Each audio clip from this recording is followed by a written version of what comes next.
Live from Mosaic Stadium at Taylor Field. Tonight, the Hamilton Tiger Cats meet the Saskatchewan Roughriders as two ill-fated teams seek a reversal of fortune. After a frustrating first half, it's come down to this, a must-win situation at mid-season. And a summer of discontent is threatening to boil over on the prairies. Good evening, I'm Mark Lee along with Darren Flutie tonight, and welcome to the CFL on CBC. Well, Marcus Crandall gets his first start at quarterback this season in place of the injured Kerry Joseph, and for Crandall, not much room for error in front of a home crowd, Darren, that has patience wearing thin. Yeah, I look at this as a real positive for Saskatchewan, though. Marcus Crandall is a proven winner. Last year, he was 5-3 as a starter. He's played in big football games in the Canadian Football League before. He brings that experience. And you know what? He hasn't thrown a ball this year, so we know he's healthy and ready to roll for the game. And he also has a lot of weapons. Matt Dominguez, Jason Armstead, and a healthy and focused Kenton Keith all adds up to a very positive attitude for Marcus Crandall in tonight's game. For the Tiger Cats, Jason Moss, he's also going to get a chance to play tonight to turn his season around. 9 games into this season, Moss is still struggling with a team that has been stocked with offensive talent. He is struggling, and the most concerning thing you hear from talking with Jason Moss is we're not on the same page with the receivers. I'm still trying to buy into Joe Powell's system. I mean, these are things you don't want to hear 9 games into the season. But I'll tell you what, with Labor Day right around the corner, they have to turn that around fairly quickly and get on that same page because they're looking up at everybody at 2-7. Moss was telling me just the other day that he believes hard work is what's going to get him untracked, and he's been spending long hours in meetings going over his own technique in practice to try to get this thing resolved in Hamilton. Well, the Rolling Stones are coming to Mosaic Stadium this October, and with that in mind, the musical Mr. Flutie has a jumpin' jack flash throwing a game note. Of course, a musical theme to the game notes. Offensively for the Ticats, can't get no satisfaction. They just have not been consistent and not been on the same page. As I mentioned, offensively, need to start doing that immediately. Defensively for the Hamilton Ticats, sympathy for the defense, and it goes again to the offense. They have been on the field a lot with time of possession always in the opponent's favor. They've been out there a lot, playing well. Got to get off the field, though. Offensively for Saskatchewan, start me up. A new opportunity. Marcus Crandall at quarterback. Let's see if he can get things revving for this Rider offense. And defensively for the Riders, you can't always get what you want. At least that's what Richie Hall's saying, defensive coordinator for the Riders. Inconsistency has plagued the Riders' defense. We'll see what they give us tonight. And Darren, a lovely summer evening here in Regina. Temperature 23 degrees and no wind. That's a bonus at this time of year in Regina. Saskatchewan won the toss, and so they'll receive the football. Ron Lancaster has a 2-3 record since becoming the interim head coach of the Ticats following the firing of Greg Marshall. He has been publicly critical of his offense, last week especially when they managed just 2 points at home against Toronto. Danny Barrett's Roughriders are trying to snap a 2-game losing streak, and through it all here, through all the pressure, he has maintained a positive approach amid the environment that is like being in a fishbowl, but it is a win-or-else situation, an ultimatum. That's the feeling here going into this game for Saskatchewan tonight.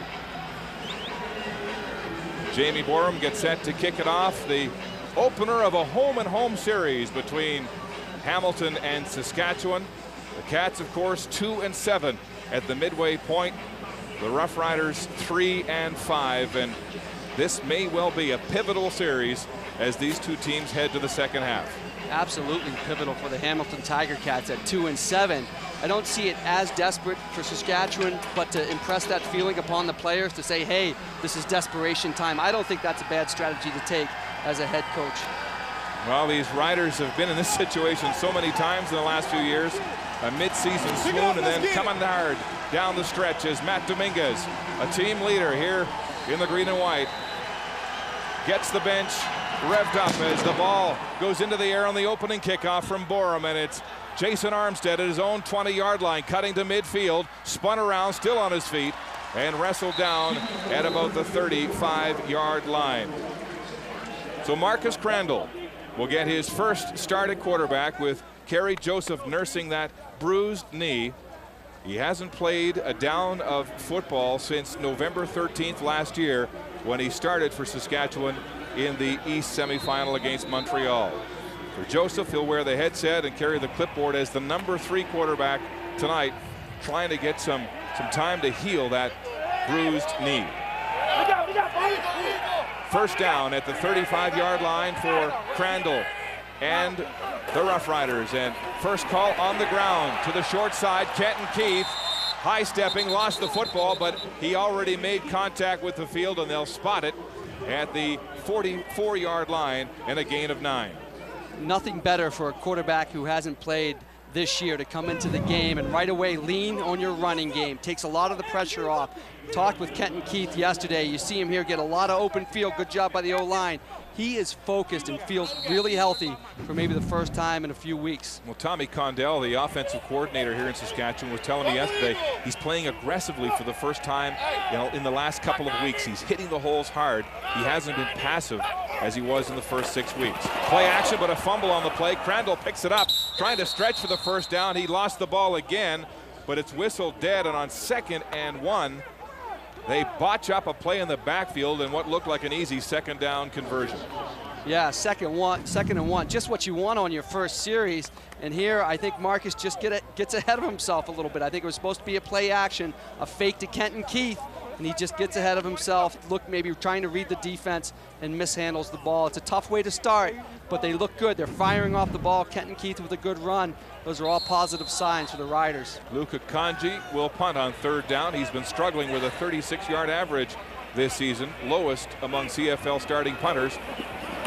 Just gets it away ahead of the block put on by the Ticats, and the former Rough Rider Corey Holmes has it at the 22, but good punt cover as the most outstanding player in the West 1 year ago is forced out of bounds quickly on his first return back home here at Taylor Field. Yeah, watch Jason Goss come from the far side here at the last second. It just doesn't reach out his hands far enough. But considering that pressure, what a great punt by Kanji. He put it between the numbers and the sideline, just where you want to do it for your cover team, and pinned him into the corner. Jason Moss going to work on offense. A man who has borne the brunt of the pressure of this misfiring Hamilton offense. And he'll go on the ground to Josh Ronick on first down, and Fred Perry will tackle him behind the line of scrimmage.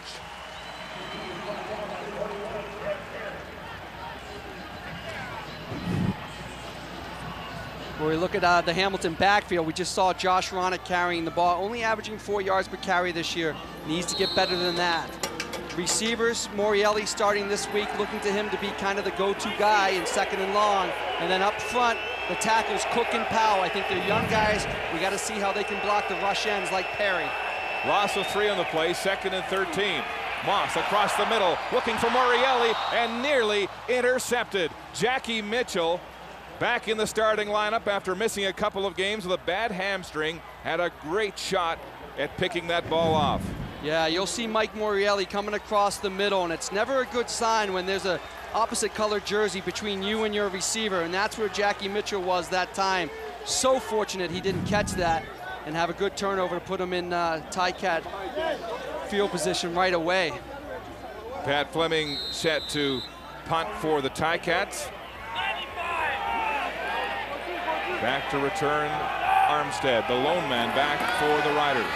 Fleming with a nice deep spiral that pushes Armstead back to his 36-yard line. Armstead dipping and turning, then cut down as he tried to get close to the 45-yard lane. Tad Cornegay with a big special teams tackle for the Tiger Cats. You're watching the CFL on CBC.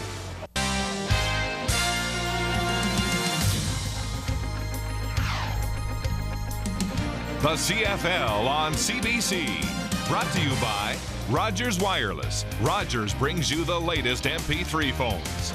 By Future Shop, Canada's #1 destination for big screen TVs. And by General Motors of Canada and all its divisions.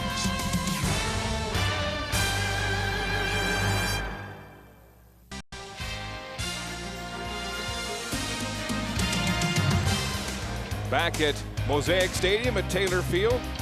Early first quarter here, Ticats and Roughriders, and this is a very similar situation for Marcus Crandall. A year ago, he took over at Labor Day from Nealon Green with the team 3-6 and led Saskatchewan on a 5-game winning streak. And here they are at 3-5, and he's subbing for the injured Kerry Joseph. Can he ignite this Saskatchewan offense? On first down, he throws a pass into the flats to Armstead. He breaks the first tackle, heads upfield with a burst of speed.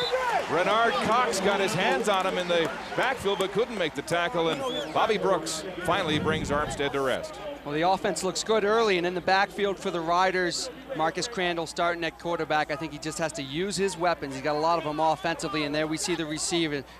Matt Dominguez, I think his knee is finally back to close to 100%, playing very well this year. And up front, just a lot of experience. To a man, they average 10 years CFL experience along the front line for the Riders. Crandall goes to the no-huddle offense, trying to put some pressure on this Ticat defense. And a flag flies with 13 seconds left on the play clock. But here's the call now from Ken Procedure, Lasser. Saskatchewan, 53, 5-yard penalty, still second down. Charles Thomas, the left tackle, called for procedure. But the Roughriders will at times use the hurry up, and it seems to stimulate this offense when they put a little bit of pressure on themselves to get into a rhythm. Second and 8, Saskatchewan. 3 receivers to the wide side. That's where Crandall throws. It's complete to Andy Fantuz. The #1 Saskatchewan pick out of Western gets his first catch of the evening. Great conversion early for the Riders, but here's what the Riders will have, or Tiger Cats will have defensively. Very strong along the defensive front. Cheatwood being a force at the defensive end. Linebacker core, Brooks is new in the middle. Look for him, he has a little trouble moving laterally at linebacker position. And the defensive back, Sandy Beveridge, kind of the quarterback of those defensive backs and free safety. Ticats missing Tay Cody, the ringleader of that secondary, forcing Joaquin Bradley into action. Play action now, Crandall will run, gets a nice block, makes a move, and then will slide across the 48-yard line. And a gain of about 6, maybe 7 yards on the carry. And I think they're kind of trying to stay into this hurry-up offense. Again, they go to the line, but you see what Marcus Crandall brings. I don't think he's the most athletic runner as quarterbacks go in the Canadian Football League, but he can do everything fairly well. He throws well, reads defenses well, and can run with the football. The Riders will do this. They'll come to the line, check the defensive set they get from Hamilton, then make the play call. On the ground. The handoff to Kenton Keith. He slashes up the middle, beats some tackles, now gets outside, turns on the Jets down the sidelines, and is hit out of bounds. And a flag flies as Sandy Beveridge rough handles the running back.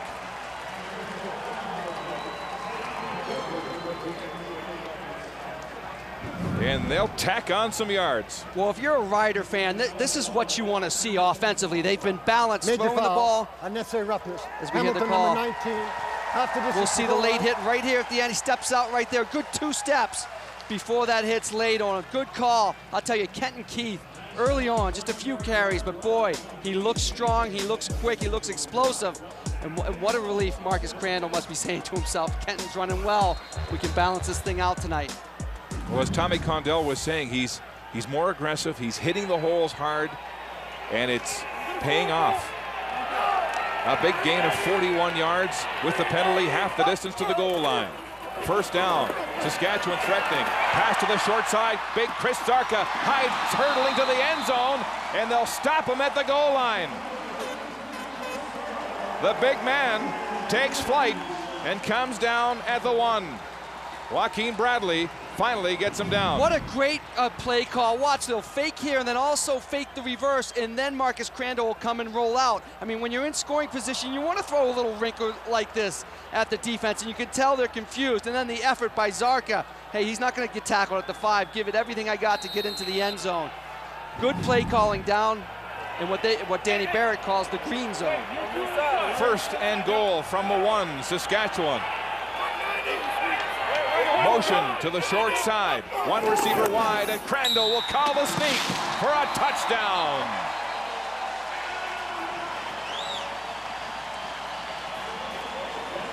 Marcus Crandall, and his first touchdown of the season. And he's slow to get up. Just had to extricate himself from the pile. Just savoring the moment, Mark. You know, hey, he hasn't played all year. His second series, after doing halfway decent on the first series, they score a touchdown. I mean, this is all very positive stuff if you're a Rider fan. And if you're Marcus Crandall, to get back into the action, get back into the live bullets are flying, I'm telling you, that's a good feeling right there. Crandall will hold on to the football, a souvenir, his first touchdown of the season on just the second offensive drive here tonight for the Roughriders. The point after from Luka Kanji is good. And so the backup has ignited this Saskatchewan offense as they hit the scoreboard first.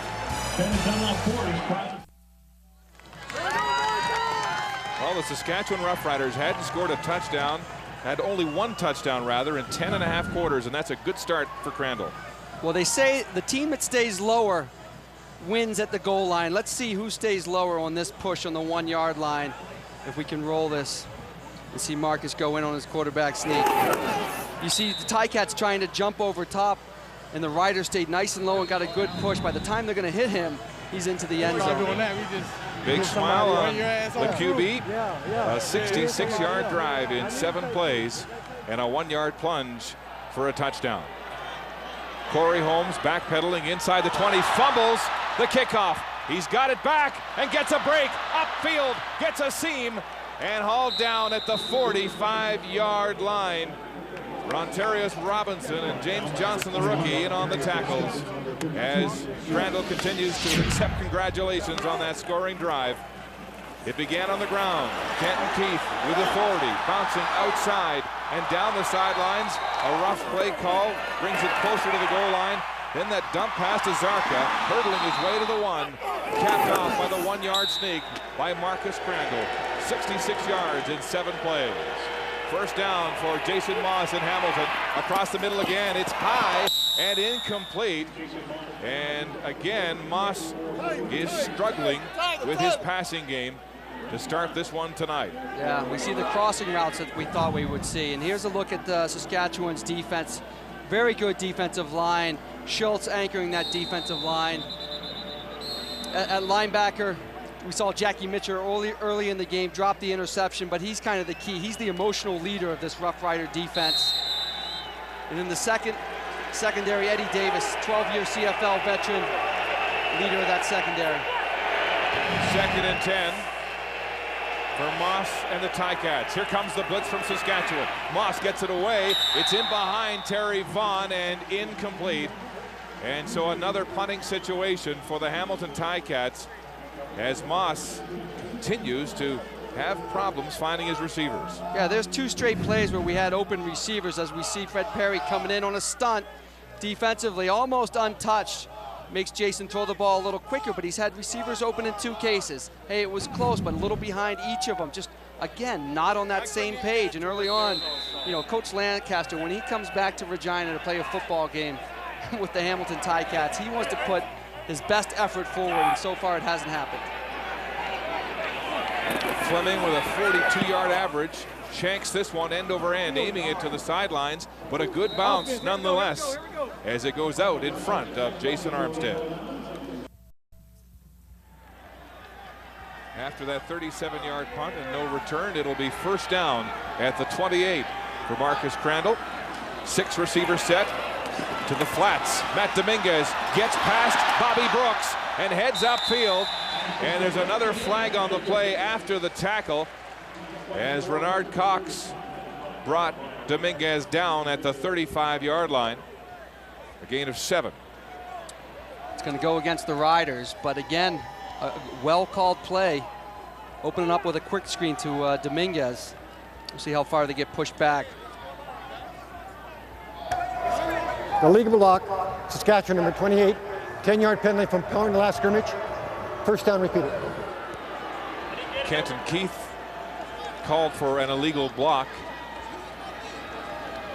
Hustling downfield, though, from his running back position. But again, you see Matt Dominguez catching that ball. Earlier in the season, he didn't have those quick moves that I see today and I've seen in the past couple weeks to avoid tacklers and make cuts at full speed. So it's a 10-yard penalty. First down repeated, 20 yards to go now. Matt Dominguez, the leading receiver for Saskatchewan. Here's a bunch formation now on 1st and 20. A Hamilton blitz. Crandall stays in the pocket. It's incomplete and nearly intercepted as Matt Dominguez couldn't hold on. And Bobby Brooks was in the vicinity on a tip ball there. Hamilton's playing a lot of man-to-man defense, just meaning one guy got you the whole way. Dominguez just running a curl route. Should be pitch and catch, just throwing a little bit to his outside, and he couldn't bring it down. I mean, when you're 2nd and 20, or 1st and 20, the goal is to get half of that back and end up 2nd and 10. Now they're still stuck in 2nd and 20. Sam Young, the former BC Lion, with the big hit on Dominguez to separate him from the football. And now a 2nd and 20 situation for the Riders. Looking to the backside, it's a screen to Kenton Keith. He's in traffic, now he gets a seam, bounces outside, past Cox, heads up the sideline, and knocked out of bounds after getting the first down.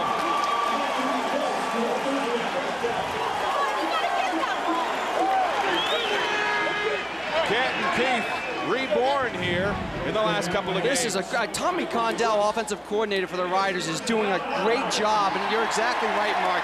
Kenton Keith has a fire in his eye tonight. He's seeing the field extremely well and making all his cuts at full speed. I mean, 2nd and 20 from your own 20-yard line, and you pick up the first down. That's huge. He's had some off-field problems, charged with aggravated assault earlier this summer, but hasn't talked to the media in 2 months, trying to focus back on football. Play action now. Crandall throwing downfield. A diving catch. Jason French, no. They're going to wave it off. And it looked like the ball made contact with the turf, and Crandall again is on his back. Well, he got pressure that time, I'll tell you, and this is not a good sign. Coming out to look at Marcus Crandall. Let's take a look at what happened behind the play after Crandall got the pass away. Nice play action fake to Kenton Keith, and then we see pressure coming from up the middle. Trying to see where he got hit. Obviously, he's grabbing his left elbow right away where he already has a pad on that. No, that's no catch. Good call on that end about not having possession, but more importantly, the concern with Marcus Crandall being down after looking so good early in the football game. Crandall took a terrific shot from Joan Armour just as he released the football. And Kerry Joseph is the number 3 man in the quarterbacking alignment. Rocky Butler is number 2, and he's warming up at the Saskatchewan bench.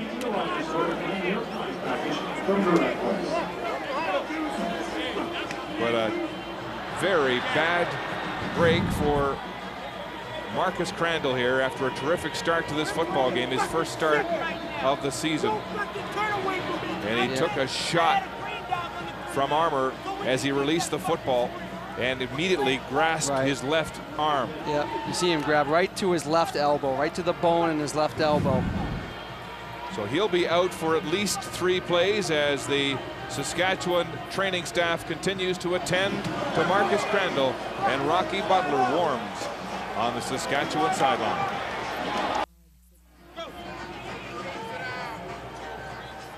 Rocky Butler continues to warm his arm as the training staff deals with Marcus Crandall, still prone on the field. Now he's sitting up, but this is the worst nightmare for Saskatchewan, looking to get on track. They bring Crandall in for the injured Kerry Joseph, and now Crandall's hurt and leaving the game. Here's another look at it. He gets sandwiched there, but the hardest hit comes from the left. Oh, there he put his hand down to brace his fall and looked like he may have hyperextended that left elbow. That's ugly. Get a little queasy looking at that one, but that's exactly what happened. Remember, it was on this very field a few weeks ago that Ricky Williams put his hand down on this rock-hard artificial turf and broke his arm. This turf, of course, will be removed after this season and replaced with field turf, but that's no consolation right now as Marcus Crandall heads to the bench with an injured left elbow. And so Rocky Butler comes in and faces the blitz on his first play, gets the ball away, incomplete, but a flag on the play. Sam Young was all over the receiver, Matt Dominguez. And this looks like a pass interference for sure. Absolutely pass interference. And a smart thing by the Ticats. Kavis Reed, defensive coordinator, sends the house at Rocky Butler, coming in at quarterback right away, hasn't prepared. Marcus Crandall's taking all the snaps. Rocky Butler, as the third string guy, doesn't get many snaps at all in practice. Third pass interference. Hamilton, number 23, 10-yard penalty, first down. So Sam Young with the interference call, and a good call. Oh, I'll tell you, it almost looked like the ball was tipped at the line of scrimmage, which if we could get another look at that line of scrimmage look, you'll see here he does hit him early. So Rocky Butler, whose last start was week 2 of the 2004 season, gets pressed into service because of the injury to Crandall. He goes to Kenton Keith. Kenton Keith breaks the clothesline, high stepping, and finally wrestled down to the turf by James Cotton. What an effort by Kenton Keith, and they really need the running back now with these injuries at quarterback.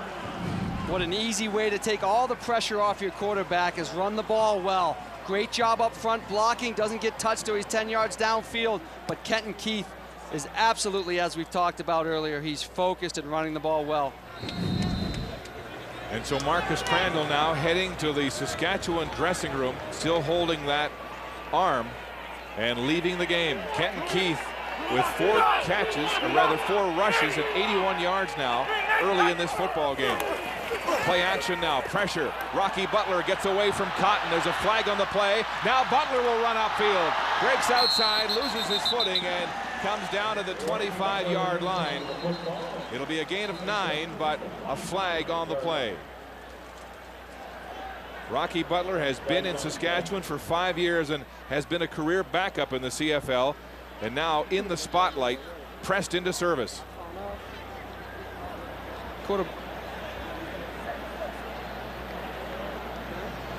Ken Lazarick sorting out the call, and it looks like it'll go against Hamilton, as Jeremy O'Day, one of the captains for Saskatchewan.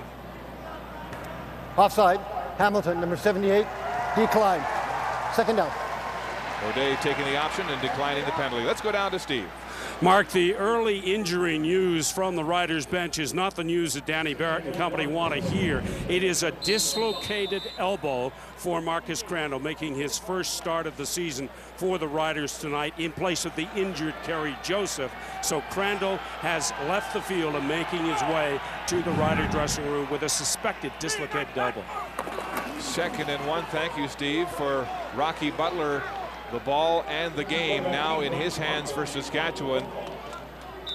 Joseph in uniform, as we saw earlier, but that knee is tender, is sore. And there was a fumble, it looks like, at the bottom of that play, and it will be Hamilton ball. So another bad break for Saskatchewan. A change of possession as Adriano Belli comes up with the fumble. It's Hamilton ball when we come back.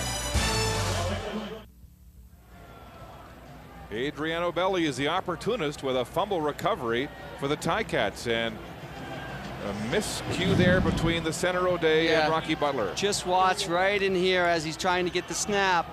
He has it for a second, and then it goes firing right under him, and you can see Adriano Belli is already right there just to jump on it. First down, Tiger Cats. 3 receivers wide side. They run the ball to Jason Ronick to the short side of the field, and Ronick puts his head down and bashes his way upfield for a gain of 5, maybe 6 yards on the play. Ronick, one of those big offseason free agent acquisitions for the Tiger Cats. Yeah, now there's a nice hole up front. A little late kind of hitting that hole, which we haven't been seeing the other side from Kenton, but to pick up 4 on first down, 5 yards, not bad. You can see the difference in the performance of some of these big name players from last year, or at least their career, to this season.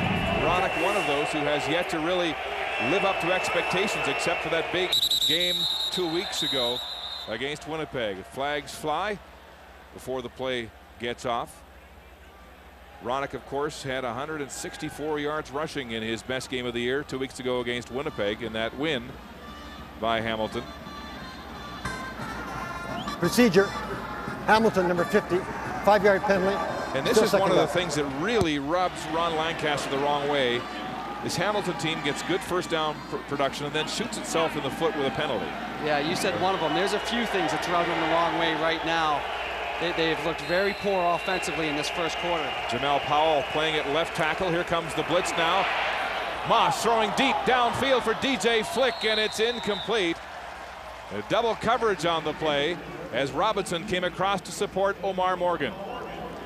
And once again, troubles through the air for Moss. He is 0 for 4 in passing to start this game. You have 7 and 9, so what the Riders say is we're going to bring some pressure, which looks like pressure to him, but then back off and play kind of a zone. So he reads a hot route, which means go deep, but they sit back and they're waiting for that ball to be thrown deep. Second down conversion has been a problem. That's their third 2 and out here tonight. In the first half last week at home, they converted just 2 of 11 second down situations. A line drive punt now to Armstead at the 40. Good field position. Armstead at full speed, right up the middle, and brought down as he crosses the 50-yard line by Rob Hitchcock, one of their big special teams players. A 21-yard return for Armstead as Kerry Joseph schools Rocky Butler, the number 3 quarterback, taking over for the injured number 2 quarterback Marcus Crandall, who started in place of the injured Kerry Joseph tonight. You know, you would think it would be a very tough position for Butler to come in. A lot of quarterbacks will tell you coming off the bench when you're not expecting to play is one of the easiest things to do because you're just kind of free and easy. They're not expecting much from you, so you're relaxed and usually end up doing a good job. Butler is a terrific running quarterback. We saw that on the last series. He can use his legs to get out of trouble. In the shotgun, throwing to the wide side. Corey Grant makes the catch, breaks a tackle, and is pushed out of bounds. It was Joaquin Bradley making the start at cornerback for the injured Tay Cody, who couldn't make the tackle on Grant, and it's a gain of 8. Saskatchewan has a lot of people to go to offensively. Of course, Dominguez and Kenton Keith. But Corey Grant and Jason French are 2 guys that when the ball does come their way, they need to step up. They can be the difference makers. Corey Grant can look like this and make great catches, and he needs to do that consistently. 2nd and 2 for the Roughriders.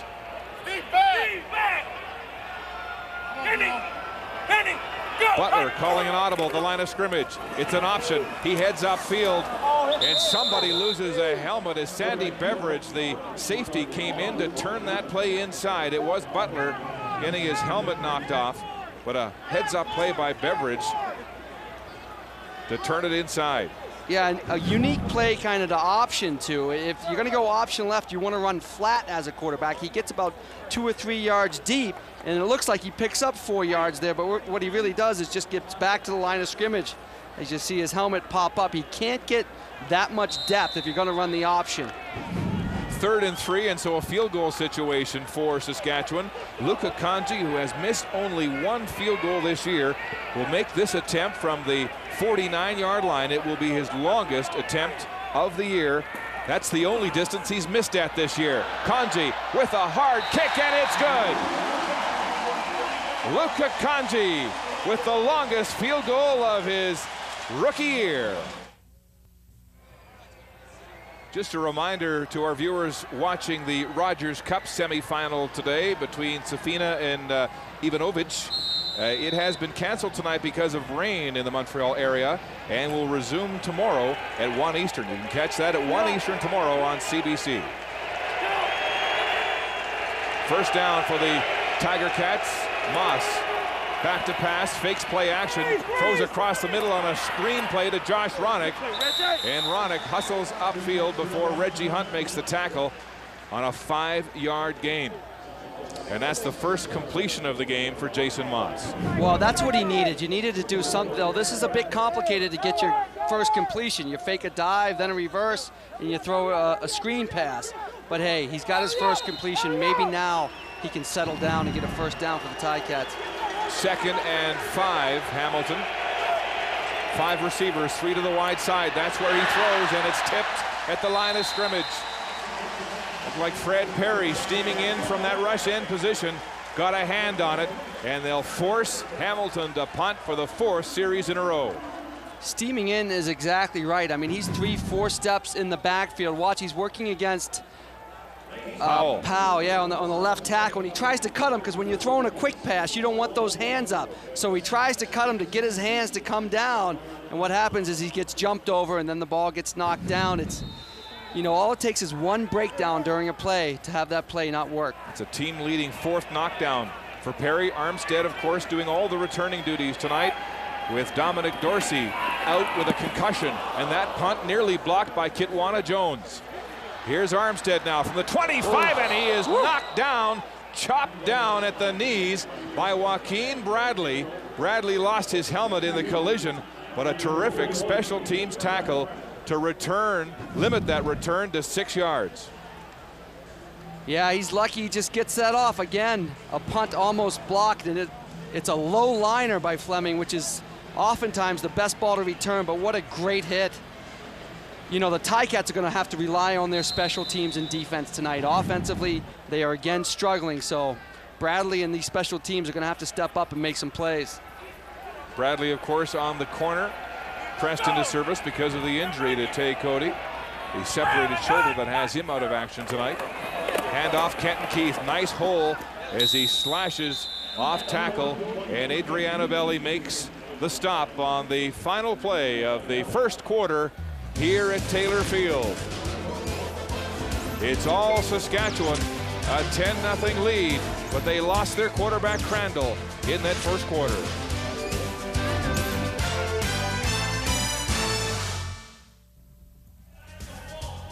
A golden sunset over Wascana Lake and the Saskatchewan legislature on a wonderful summer evening here in August in the Queen City as we come back to Mosaic Stadium at Taylor Field to start this second quarter. These are the numbers in the first. Well, first downs is a big one, 0-7. That tells a big story. Net yards, 8 yards by the Ticats. Their offensive struggles continue. I mean, anytime you have 2 home games where you combine for 2 points, you are struggling offensively, and we're seeing that tonight. Yes, the last 5 quarters, the Ticats have scored no touchdowns and no field goals. Rocky Butler battens down the hatch as he gets set to start this second quarter. In the shotgun, facing the blitz, Butler has the pass away. It's complete to Armstead at the boundary, and he steps out of bounds in what looks like a first down. Let's go down to the sidelines now. Thanks, guys. I talked to Rocky Butler before the game, and he was itching to get into a game. I mean, he's been in this league for a number of years, and I remember back a few years ago when he beat a Winnipeg team that I was playing for in a Labor Day game. So he does have some experience, and as you're seeing right now, he's doing a good job with the game so far. Back to you guys. Yes, I remember that game. He ran all over the place at quarterback for the Roughriders. And now, having not played in almost 2 years, he's playing. And look at Kenton Keith, high-stepping his way to another first down right up the middle. Is he on tonight? He absolutely is on tonight. And if you're the Ticats, you're not worried about Marcus Crandall or Butler. You're worried about this guy. You got to stop Kenton Keith. You don't do that, they're going to control time of possession, and he's going to run all over you all night because he is ready to play some football tonight. Kenton Keith coming off his first 100-yard game rushing last week in the loss to Edmonton. 103 yards. He's already got 5 carries, 75 yards on the ground in little more than a quarter of football. Play action this time. Rocky Butler wide open as he scoots around the end and slides to another first down. Sandy Beveridge, the safety, comes up to make the stop. But it's Butler and Kenton Keith on the ground right now, moving the sticks. Yeah, watch, they got the extra tight end in for this play. So the success of Kenton Keith in running the football has the Ticats squeezing in. And then when you fake that and bootleg around the end, well, you're going to have a lot of room to run, and we know Butler can run the ball well. Everything opens up, Mark. When you run the football well, every other play, every other aspect of the offense opens up. And there's an injured Tiger Cat on the field as Butler comes to the sideline to chat with Danny Barrett and Kerry Joseph. It's Devontae Peterson, the defensive tackle for Hamilton. Chris Puskas attending the injured Peterson. But Kenton Keith has come to the rescue of this offense after the injury to Marcus Crandall, taking the pressure off third stringer Rocky Butler. Keith has been nimble. He has been full of finesse and burst in this football game. 5 carries for 75 yards and little more than a quarter. And he has shown all kinds of slash, breaking tackles,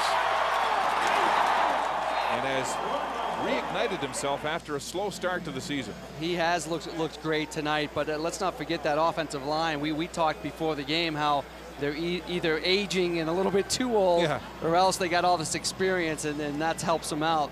You bumped into Kenton Keith last night in a restaurant here in Regina, and you were struck by... I was struck by how small he was at first, but then I was also struck by his focus and how he was just focused about the football game. And last night just having dinner, and he's like, just couldn't wait to get out on the field and play football. Well, that's what his coaches have noticed too, as Devontae Peterson heads off the field under his own steam, and Roger Dunbrack, the 9-year CFL veteran from the University of Western Ontario, comes in to fill in. Good, tough Canadian, hard-nosed in place of Peterson, as this Ticat defense tries to solve the ground assault being posed by Saskatchewan. 1st and 10 from the Hamilton 43. Motion, Zarka, now he comes back to the short side. Play action, straight back to pass. Butler across the short side. Matt Dominguez makes the catch, beats Arabin Justin, goes to the end zone, touchdown! Rocky Butler with his first CFL touchdown pass. 5 years in the making, as he comes off the bench here tonight. And Matt Dominguez with his 3rd touchdown catch, and a little skit in the end zone. Just back to this man-to-man coverage. Justin Arabin covering man-to-man. He pushes him hard up deep, makes him think he's going deep, catches the ball. And when it's man-to-man, you got no one else around to help you. You're on an island. He breaks one tackle and goes to the house. But I'll tell you, that's what I see in Matt Dominguez. His cuts are sharper. His knee is back. He's healthy. Point after from Kanji is good, and they're all smiles on the Rough Rider bench as Matt Dominguez opens a 17-0 lead. Matt Dominguez with a 43-yard pass and run to pay dirt, and it's 17-0. You know what's interesting? Watch this play. Watch Kenton Keith, and the play fake comes to Kenton Keith right here, and then we'll follow him kind of the rest of the play. Dominguez does a great job. Butler does a great job. But when you're into a football game, you're looking to do everything you can for your team. Look at him follow. Woo-hoo! Big block to spring him into the end zone. And here's a closer look at it. Hey, he's taking on a middle linebacker, Bobby Brooks. You know, that's not a small guy. But like I said, you're really into it when you're looking to do everything. A short kick to the sideline by Kanji, and the Ticats have it as Mike Morielli goes up in a crowd and makes the catch. Matt Dominguez has the touchdown and is wearing the microphone tonight. CBC, get ready, it's coming.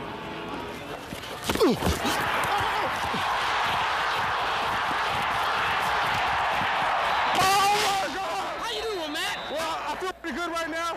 We just had a touchdown. They put me in a position to make plays. I'd like to thank my teammates for getting me there. My family, little man, Victoria, go to bed. Kids. Hey, a little TV 101 in the end zone. You're doing a good job. All the cliches tonight. Here's Moss now across the middle, and a big catch by Terry Vaughn. Wide open. And that's got to be encouraging for this Ticat offense, as Moss goes back to his old faithful, Terry Vaughn, for a 17-yard gain, and they go to hurry up. Yeah, they go to hurry up, but here you see what the Ticats were talking about. 2 underneath routes, 1 short, 1 deep around 15 to 20 yards, and to hit those over-under routes around 5 to 10, 15 yards. And Ronick is chopped down by McCullough as he makes a short gain on the play. But Jason Moss going back to the kind of passes he feels more comfortable with in this week's ready list. He and Joe Paopao working more plays across the middle. Right. And we've seen he missed a few to Morielli and Peterson off the top, but that looked encouraging. Here's Moss now again in the pocket with time. They're looking for Vaughn. There was a collision as Jackie Mitchell hit the receiver from behind, and there are flags. Wow, this Saskatchewan D-line is bringing it, and the Ticats are just grabbing on to people as they're rushing.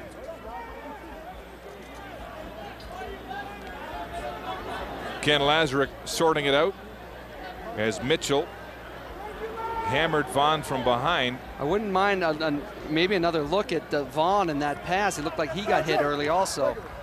Legal block to the head. Hamilton, number 65, declined. Third down.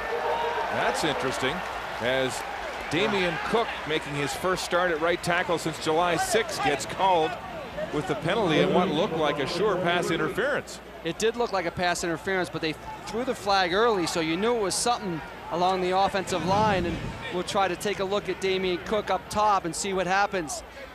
Like I said, these riders are there right to the face. He made a nice in move. He ripped off his helmet. That's a penalty, Mark. New rule, that's a penalty. That's a penalty.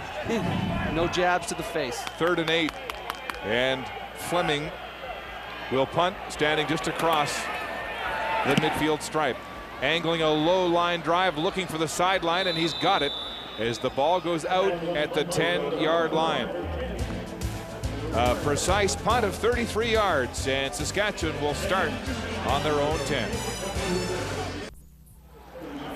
Welcome back to Regina and the Mosaic Stadium. There's Terry Vaughn on the Ticat bench after the shot from Mitchell. Vaughn thought there should have been a penalty. It's a nice little match. Well, they run so many of these crossing routes now. Mitchell's jumping it.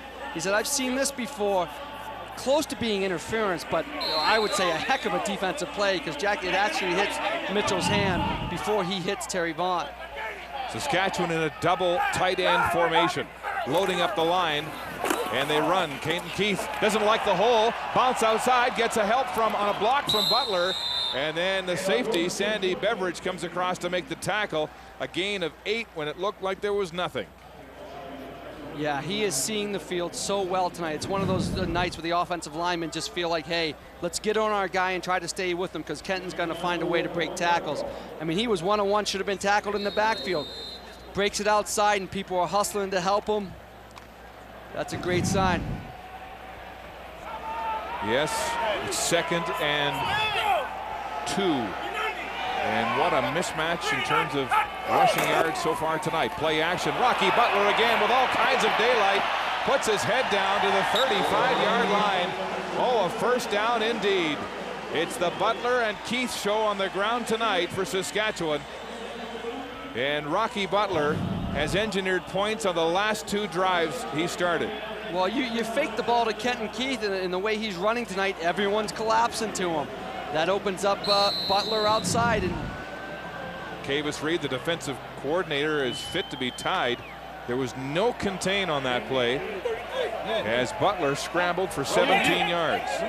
First down and a double tight end formation again for Saskatchewan. Dominguez now motioning to the right side of the field. Hamilton showing blitz, and they bring it.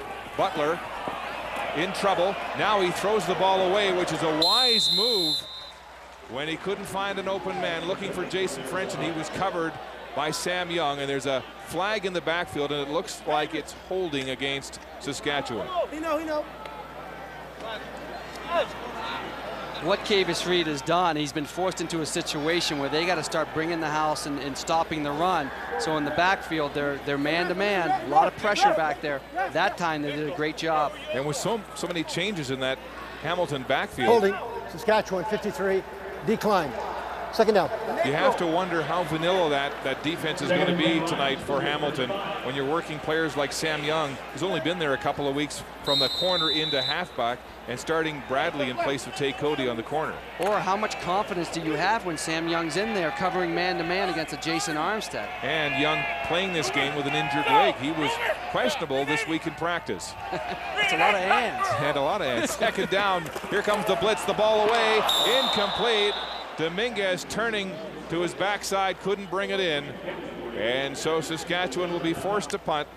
The first time in 3 scoring drives that they'll put the ball away.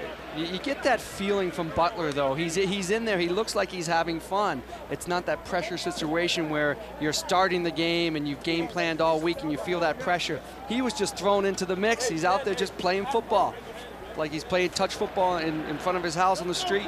Yeah, just his first 2 incomplete passes of the football game since coming in for the injured Marcus Crandall.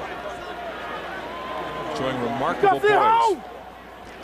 Kanji now just gets it off again with Jason Goss right in the neighborhood looking for the block. Here's Holmes spinning and nowhere to go as Tristan Clovis, the rookie safety, makes the tackle and holds the return to just 7 yards. And Kanji has been struggling with his punts, an average of 36.6 this season. That one just 32 yards. And here's his season punting average this year, being out-punted by his opponents at every turn. Well, they wanted Kanji to do both to open up that roster position. They knew they were going to sacrifice on the punting end of things. Hey, 10 yards, that's a lot of sacrifice, but it's worked out well. The kid from Waterloo, though, has been terrific, missing just one field goal this year. Here's Moss throwing for DJ Flick, and it's too far. And there's the deep ball we haven't seen too much from Moss and the Tiger Cats this year. And that is supposed to figure more prominently in their game plan tonight. We've seen it twice tonight. Both have been to DJ Flick, and both have been like preconceived notion, okay, we're going deep because we haven't done it yet. That's not when you go deep. You go deep when the defenses come up to stop the short passes and they give you the deep ball. They just threw away a play right there. 2nd and 10. Ticats 2 for 8 on first down. Here comes the Saskatchewan blitz. Moss has time, throws outside and nearly intercepted. Eddie Davis getting his hands on the football momentarily. And that was a dangerous throw to the far side of the field. Intended for Brock Ralph. Incomplete. It was a dangerous throw, and I'm confused as why we haven't seen a lot of Corey Holmes. I thought he would be a big part of the Ticat offense tonight. We just haven't seen him at all. That's the 6th possession on offense, and look at the separation in the body language between the coach and the quarterback. 6 possessions, 1 first down for Hamilton so far tonight. Pat Fleming, flag on the play, gets the punt deep to Armstead. Armstead back to his 5-yard line, cuts to the wide side and is brought down immediately. Troy Cunningham getting the start tonight on the defensive line with a big special team tackle, a 52-yard punt and a 7-yard return as they revel in the hot tub at Taylor Field. Well, a frustrated Jason Moss on the Ticat bench and has struggled here early. Here's the comparison between Moss and third stringer Rocky Butler, and there really is no comparison at all. Moss 2 for 9, just 22 yards, and Butler's already thrown his first CFL touchdown pass in this football game, coming off the bench to the aid of his teammates on offense after the elbow injury to Marcus Crandall. Butler now handing off. Kenton Keith slashing off the left tackle. And the Ticats sniff that one out, and a gain of 4, maybe 5 on the play as we go to the sidelines, and here's Kahari. Guys, I just want to add to what you were saying about Hamilton playing so much man-to-man defense because of the running game of Saskatchewan.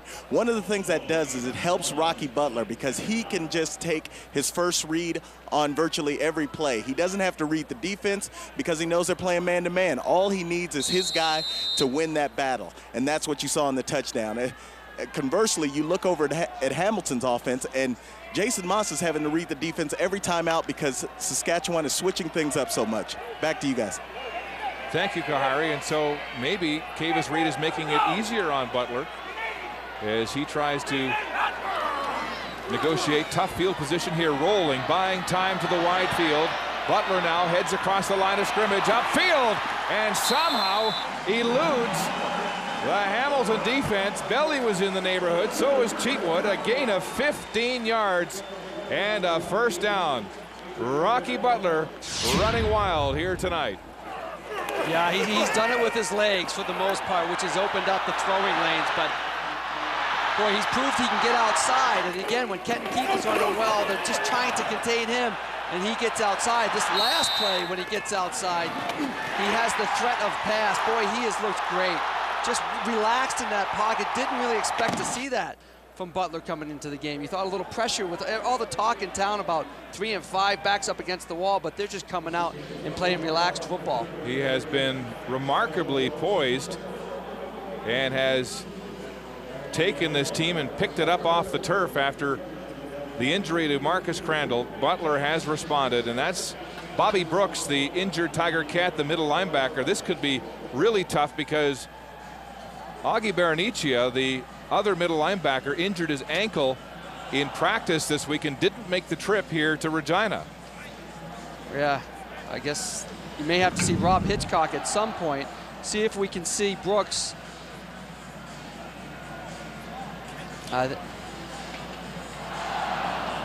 Yeah. If we take a look at this last play and you see him roll out with the option to throw or run.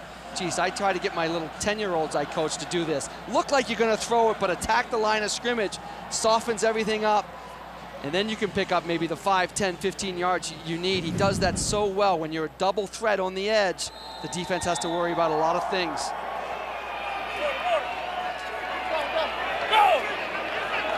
First and 10 at the 30. Ticats blitz on the running play, and Joanne Armour meets Kenton Keith in the backfield and then manhandles the running back after the whistle. Fans didn't like it. And Armour gesturing at the Rider faithful. Yeah, when you're losing 17-0 and getting embarrassed, you tend to get upset, and well, he should be. But what they're doing again, you see everyone up on the line of scrimmage. As Kahari mentioned, they're going to come after him to stop the run. But that means they're man-to-man in the back end, and all it takes is one receiver getting free and for Butler to hit him, and you're gone to the house. Armour at least trying to be physical on defense for the Ticats. Their offense struggling. Second down, another blitz. A screen pass, good call. Kenton Keith with daylight, gets a block, heading upfield. There's nobody in sight. Kenton Keith across the 20. He will score. 80 yards, touchdown, Saskatchewan. You know what, Mark? Occasionally I get something right. It's just, when you do it all the time, people are smart enough in this league to recognize that and to adjust. Okay, they're going to bring everyone and play man-to-man. Why don't we throw a screen pass? Makes perfect sense. Everyone's covering their man, so they don't know where Kenton Keith is, and he's wide open. A couple good blocks by his receiver buddies, and you're not going to catch him. Not tonight. No way. Screen pass, 80 yards for the touchdown. It's Kenton Keith's first receiving touchdown of the season and the second touchdown pass tonight and in his 5-year career for Rocky Butler. Kenton Keith, yeah, he deserves the ovation, and he's getting a standing ovation here from the fans at Mosaic Stadium. They've been grumpy. The talk shows have been full of fans calling for Barrett to be fired, teams in trouble, and Kenton Keith's exhausted after that 80-yarder. The point after is good, and Keith will get his win back after a spectacular 80-yard pass and run, and they're back on the bandwagon here at Taylor Field. We'll take another look at this. Watch Kenton Keith and see who's trying to cover him. It's one of these linebackers right here. And they just run right by him, So you're in man-to-man, bringing the house, there's nobody left. If you just get a piece of the other guys covering the other receivers, nobody's gonna touch him, and that's what happened here. That's the risk you take when you bring the house. The thinking is, okay, here's a quarterback, hasn't taken any snaps, he's young, let's get after him, we'll pressure him. Well, when you do that, you leave really quality receivers and backs one-on-one in the open field, and it's a dangerous thing. Kenton Keith helped to his feet. And a big smile from the head coach, who has been under a lot of pressure here in Saskatchewan and has handled it with aplomb. Rocky Butler, where has this come from? Third-string quarterbacks in this league don't get to practice with the offense. Well, you know, they have played extremely well offensively, but it could be a combination of the Ticats hit town maybe at the right time also, which I think it is. I think Saskatchewan's looked extremely good. They took the lashing from Shivers, as we see Rocky cramping up what it looks like, and a good shot at Kenton Keith. All smiles tonight. Well, he's just scored his longest touchdown by pass or run tonight in his CFL career, 80 yards. And he's still just getting his legs and his wind back on the bench. Here come the Cats. It's Willie Quinney, the rookie, the speedster, stick handling his way, and finally collared from behind. Nice stick handling. Well, a little hockey reference. Absolutely. But good field position for Moss and the Ticats. A 26-yard return as Quinney spells Corey Holmes. It's time now, right? The Ticats have to do something. 2 for 9, 22 yards.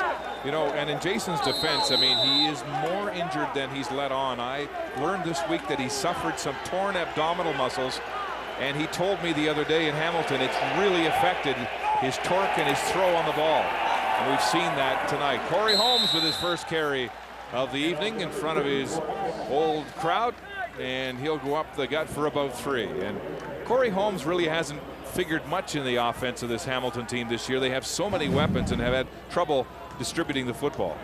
Yeah, we watch Perry chasing him down backside. Nobody gets a piece of him. Powell just leaves him alone, lets it run it down. But I agree. I mean, I think we have to see a lot more Corey Holmes, whether it's running with it or in this case down 24-0, throwing it to him out of the backfield. 2nd and 7. All kinds of movement on the defensive side of the ball. Here comes the blitz. Moss gets it away, and a great tackle quickly. Eddie Davis filling on Brock Ralph, and will hold them well shy of the first down. In fact, they made the tackle about a yard across the line of scrimmage. Right, Terry Vaughn was all sides down in the slot on the left side, and then they throw a route, which is Terry's down to your left, but they throw a route which gains 1 or 2 yards, which isn't going to give you a first down. You got to throw it the length of the first down yardage. Flags on the play. Offside. Hamilton number 2 declined. Holding. Hamilton number 69 declined. 3rd down. Jason Moss took a big hit on the last play. Exactly. He's trying to hang in there because he sees man coverage and he's hoping his guys can create separation. I mean, we're hanging this whole thing on Jason Moss, but his receivers are not running free in the secondary. I mean, they've been covered extremely well. And he looked like he was in some difficulty getting up, and look at his posture on the bench now. I mean, his abdominals, you got torn muscles in that area. It's tough to throw the football. He's had a hip pointer. His elbow is banged up, so is his shoulder. And a good bounce there past Armstead. He turns 5 yards deep, gets a block. He's going to bring it out. Armstead is caught from behind.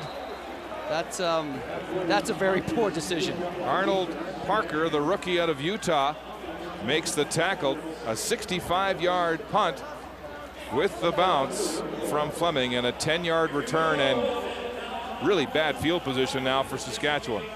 Well, up 24-0, I think you can afford to take that single point and give it to Hamilton and then get the ball out on the 35. Now, with 3:27 left, you get stopped, you get a 2 and out here. The Ticats are going to have great field position. Granted, they haven't done much with anything so far tonight, but they get 1 score up with a 24-0. You're only realistically 3 touchdowns behind with converting the 2-point conversions on each. Rocky Butler has engineered points on 3 of the 4 drives he started tonight. A field goal and 2 touchdowns, and he's starting this drive from his own 6. Butler handing off, and it's Bracey, the rookie, getting his first start, breaks a tackle, gets the first down. He's hard to bring down.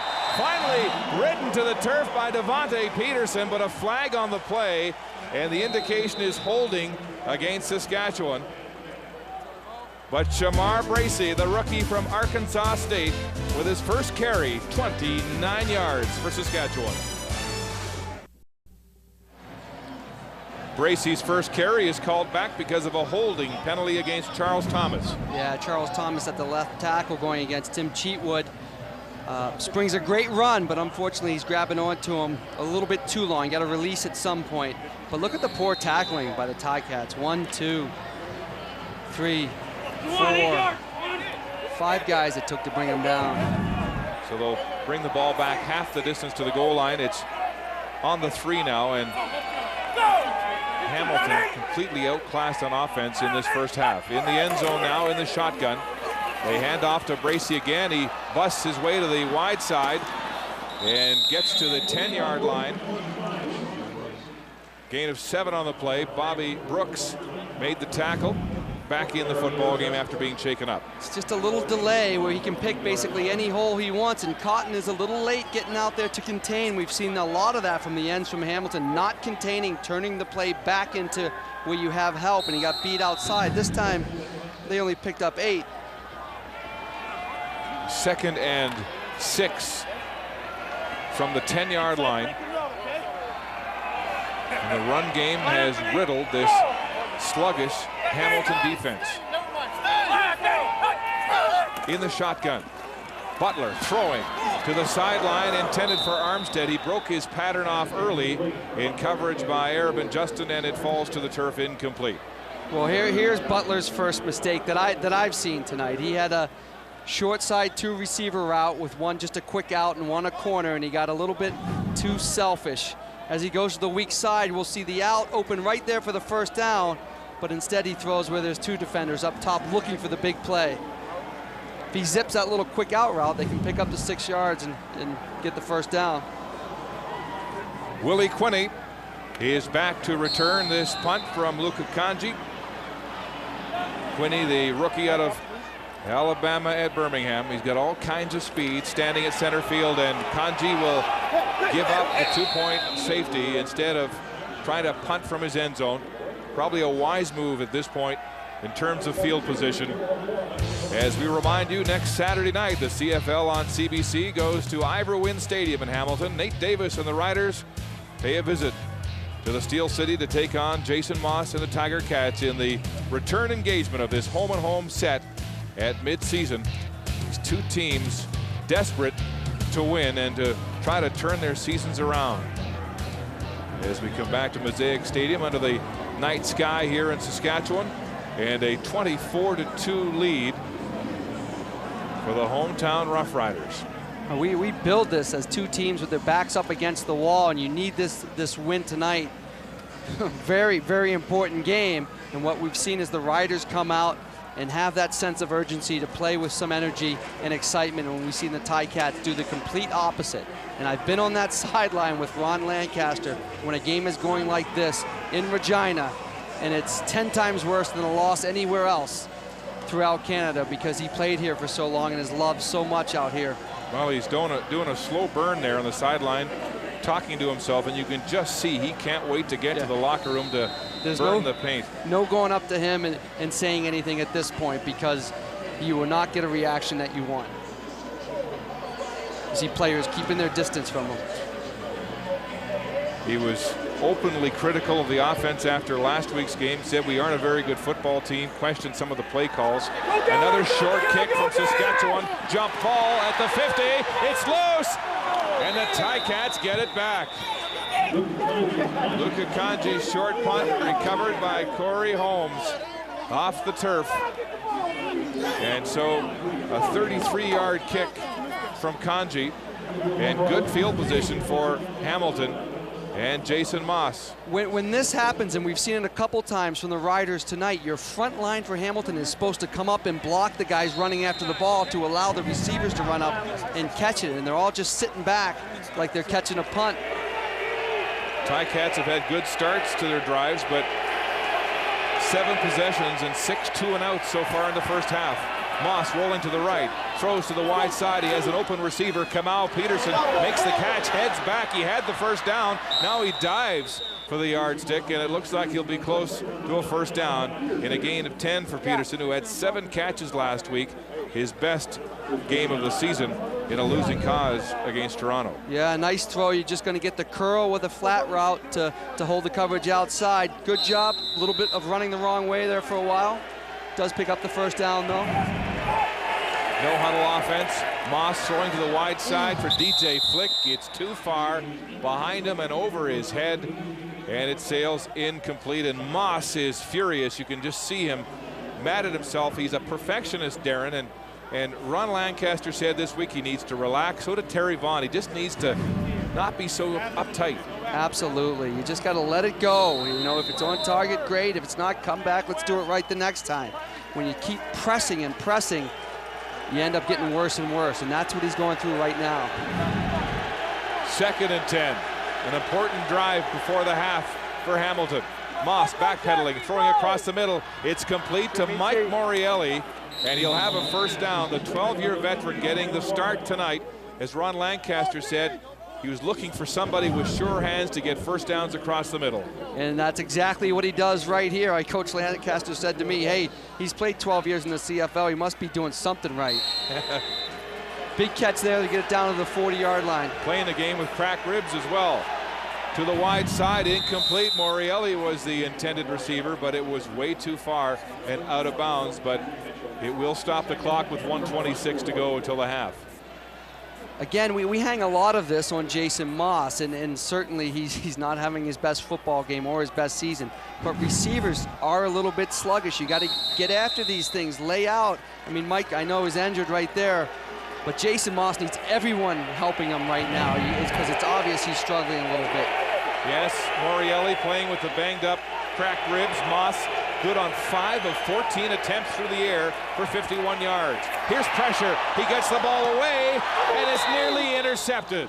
But a flag on the play as James Johnson, the rookie from Arkansas State, playing in place of Elmondo Curry, diving but nearly had the ball. This is going to be on the Ticats. Watch as this ball is fluttered out there, and who comes back to the football. Boy, that's not enjoyable for Jason Moss. Hamilton, number 65, declines. As you see the ball, it's kind of floating in the air. There's a chance for everyone to get back and get a piece of it. And it's Saskatchewan. That's the story of the night. They're getting after the ball, getting after it, where Hamilton's sitting back and waiting. Damian Cook with his second penalty, and Jason Moss battling injuries and frustration in this football game. And you can just see his accuracy is not there.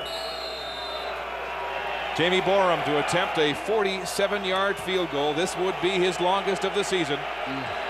His best so far is 44. And nicely positioned, almost straight down the field. Borum, the pin, the kick is deflected at the line of scrimmage, but goes through the uprights.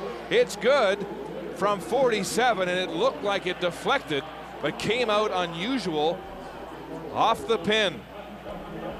Borum good from 47 yards out, and his first field goal of the game. A reminder coming up in about 1:14. Canadian Tire at the half. We'll have analysis of this first half, the injury to Marcus Crandall and the heroics of Kent Keith and Rocky Butler for Saskatchewan, the frustrations for Jason Moss and the Tiger Cats as well. We'll turn the hands of time back and bring you back in the day. Danny Barrett's football team hitting on all cylinders here after losing Crandall early in the first quarter. And Rocky Butler has been tremendous. Here comes the blitz. And up the middle, it's Gracie with a flag on the play. He'll have a gain of 4 yards up the gut. Usually in that vicinity of holding for the offensive line. But Saskatchewan continues to hammer that football at the Ticat defense and control time of possession. Holding, Saskatchewan, number 69, 10-yard penalty, first down repeated. The big chill, Freddie Childress, who turns 40 next month, gets the hold, and he got a few days off this week to rest up those old legs. I think he deserves a couple days. 40-year-old still banging away in the CFL. His career rekindled here in Saskatchewan. First and 20 after the hold. Butler faces a four-man rush. Flush from the pocket now. Throws it downfield and incomplete into coverage as Matt Dominguez got one hand on it and then was hammered by Sam Young and Arabin Justin right there as well. And a flag back behind the line of scrimmage. Sam Young helping to bust up that roughing the passer for the Ticats. Is this another Ticat penalty? Major foul, roughing the passer.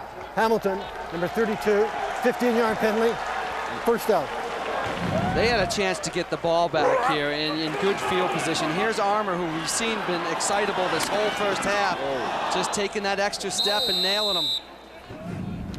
You got to have restraint in that situation and put the big picture and the team ahead of what you're thinking you want to do to the quarterback at that moment. Boy, Butler took a real wallop there, and he's still feeling it. It's a first down, though.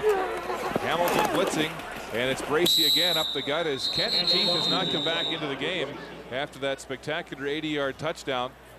He was in difficulty. Looked like he was just trying to get his wind back, but since then, the rookie, Shamar Bracey, has been getting some reps at running back. Yeah, and why not? You know, give him some touches. Let him get comfortable out there. You know what Kenton Keith can do. And here he's a little bit bigger than Kenton Keith. He hammers it in there, picks up the tough 3-4 yards. 53 seconds and ticking on the clock until the half. 2nd and 7 for Saskatchewan. Trying to run the clock down and dig their way out of their own end. Hamilton blitzing again against the run. The play action is stopped. They stopped Bracey, and then Butler had nowhere to go. And it will be a 3rd down situation as Butler barely got back to the line of scrimmage. 37 seconds on the clock. This is what makes that penalty on Armour. So, I mean, this was 40 seconds ago. They had a chance to get the ball back, and you see Butler just doing it again with his feet, trying to find a hole to get outside, but was contained that time and forced back in, and they stopped him short of the 1st down. The Ticats used their timeout to stop the clock with 37 seconds. Trying to get one last score before the half.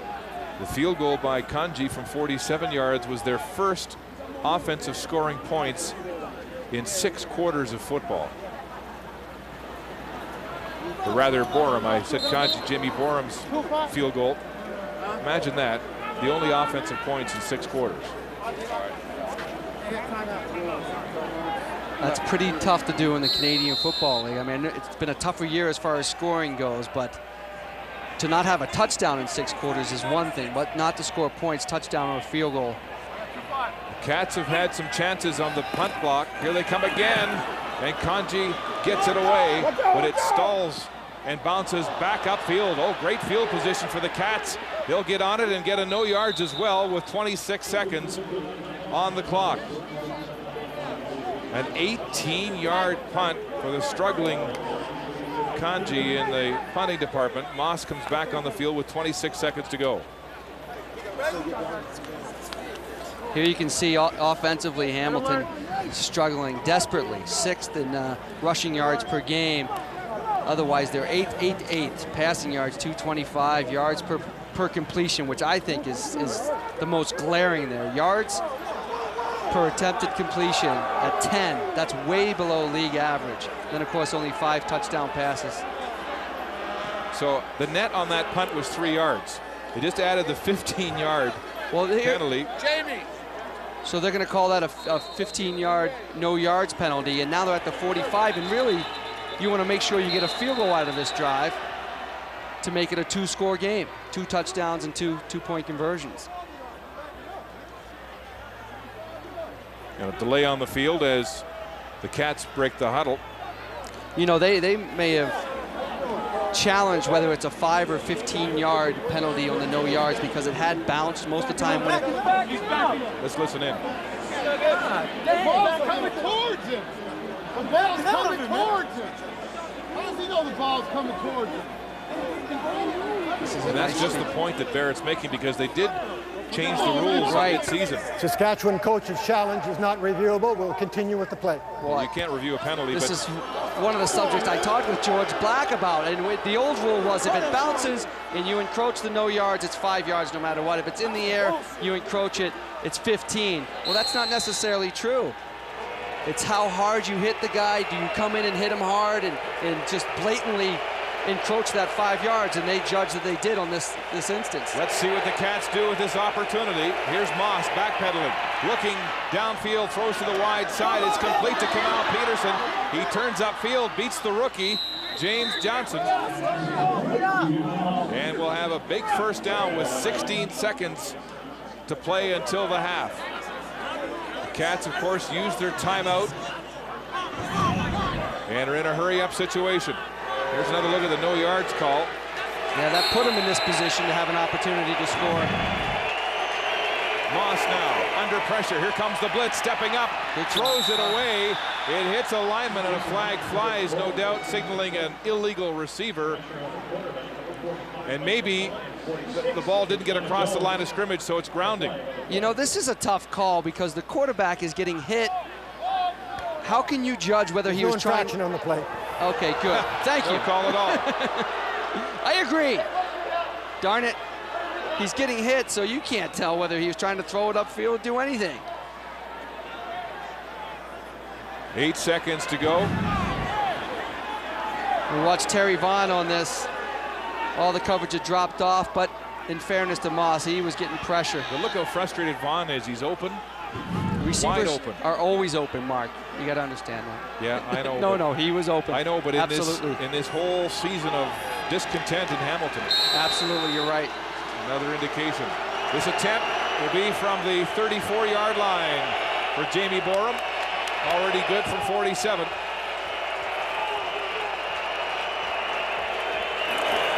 Borum. It's a chip shot and routine. He's 2 for 2 in this first half, and there's a scuffle after the play as the Riders and Cats lock horns. Rob Hitchcock in the middle of it.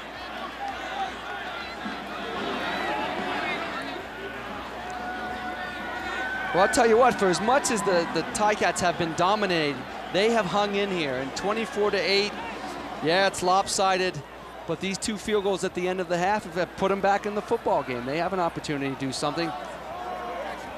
Back-to-back field goals by Borum, 47 and 34 yards, along with a safety. And Ron Lancaster's football team has all of 8 points in this first half. But as you say, Darren, you know, a glimmer of hope anyway, something positive to go to the half. And you know that Lancaster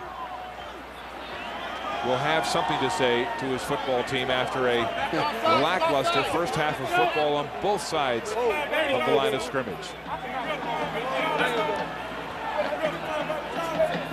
I question that formation, but trying to run down the clock, and they finally do. They get the final 4 seconds as Rocky Butler takes a knee, but it was all Butler and Kenton Keith for Saskatchewan in the first half. Butler, in his first start in more than 2 years, has engineered a 24-8 lead over the Tiger Cats, and Lancaster is stoic as he leaves for the Hamilton bench. His football team did not play a good first half. no, they didn't. But I'll tell you what, he'll come and put a positive spin. He's going to say, yeah, hey, you guys got to start playing. But he'll say, with 2 touchdowns down, we have a chance to get right back into this game. Danny Barrett still seeking clarification on that 15-yard no yards penalty. Clearly thinking it should have been 5 as his players attempted to get back from that 5-yard restraining zone. Because it's so hard to avoid that 5 yards when the ball's bouncing back at you. And one of the players jumps in. Well, the heated debate continues between the Rider head coach and the referee, Ken Lazarick and Danny Barrett. But the gun has sounded and the half is underway as we join Steve on the sidelines with Danny Barrett. Danny, obviously something's got you bothered here. What was it? The 2 last calls. We changed the rules as far as the bounce back. You know, our guys are trying to get out of the way. It should have been a 5-yard penalty, and it should have been intentional grounding. You're throwing the ball right into the lineman's lap. You know, he said it wasn't. They'll talk about it. Hopefully they get it right the second half. We haven't seen too much of Kenton Keith since that 80-yard touchdown drive. Winded right now. Is he hurt? He's winded right now and trying to catch his second wind. You know, he's been a workhorse for us the first half, and hopefully he can get back in there. Danny, thanks for this. Good luck in the second. Thank you very much, Steve. Mark, back to you. An encouraging first half for the green and white of Saskatchewan as they have a 24-8 lead over the hapless Tiger Cats.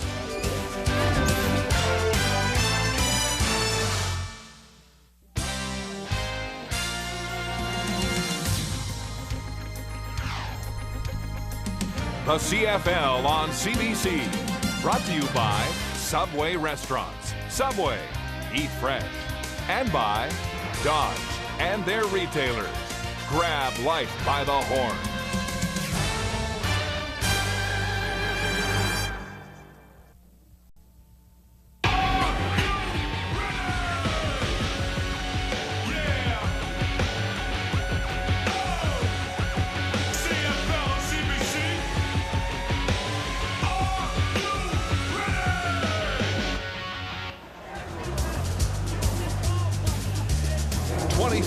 10-8. Saskatchewan leading Hamilton as we get set to start the third quarter here on a lovely summer night on the prairies. Right now, let's go downstairs, and here's Kahari with Ron Lancaster. Coach Lancaster, a tough half of football, but you put some points on the board late in that half. What do you need to do the second half? Well, we need to make some first downs. I think we got 2. When we run the ball, we're getting 2. When they're running, they're getting 32. I mean, we're not stopping them and we're not blocking them. And if you don't play offense and defense, you can't win. And they're just beating us up. They're beating us up, and it's embarrassing. With a net 8 yards passing. Oh, wonderful. 8 yards passing. That ought to tell the story, doesn't it? You played quarterback. I did, Coach. Thanks a lot. Back to you guys.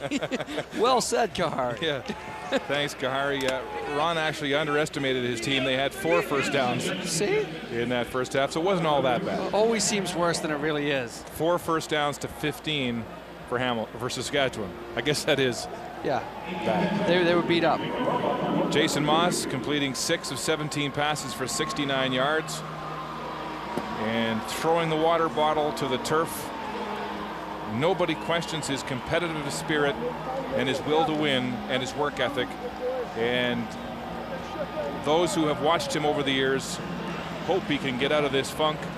Rocky Butler, his first start in 2 seasons, has had a terrific first half of football. 4 of 7 for 137 yards through the air. And getting ready to go to work. And this is a change as Joe Paopao has come downstairs to the Hamilton sideline from the spotters booth where he spent the first half and where he has spent the last few games in Hamilton. He has also been frustrated at trying to get his offensive game plan going. We're underway here in the second half. And here's Willie Quinney, the rookie, high-stepping and turning, and look at the speed there as he gets across the 45-yard line, but a flag on the play as we check Jason Moss's first half of passing.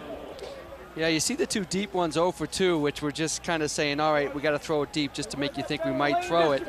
Obviously, they've been trying to hit the underneath stuff to open things up. It hasn't worked out well. Maybe that little right area from the 10 to 20 area is where they need to go with every pass because they're 4 for 4 throwing it there. Otherwise, not good. Well, this second half is starting out like the first half ended. A holding penalty to Ray Mariuz will move the ball back to the 24-yard line. 1st and 10, Jason Moss and the Tiger Cats. Moss now handing off on the ground, and it's Roddick scooting up off the left tackle, and he'll have a gain of a handful anyway. 2 yards. Well, they try to get back to the running game earlier, and I'm caught by that picture we saw of Coach Lancaster and Joe Paopao both on the sideline, but yet separated by about 10 to 15 yards. And Stern looks, you know, this is the time you got to come together and find a solution for your team. I mean, they need everyone to come together right now. 2nd and 8, passing situation. Moss has time. He throws, and a great high catch by Kamal Peterson in traffic. And a first down for the Hamilton Tiger Cats, their 5th of the game. I think Jason Moss has found a guy he can go to in Peterson. He's coming off a great game last week, and if I were Jason, the way the other receivers are playing tonight, I'd be throwing to him all the time too. He's going up, getting after it, and making plays for him. Mal Peterson with 3 catches for 40 yards tonight. First down, Tiger Cats at the 37. Saskatchewan blitzing Moss. Moss has time across the middle. It's complete to DJ Flick. His first catch. Great block from Peterson. And then Flick is knocked out of bounds by Johnson, the rookie.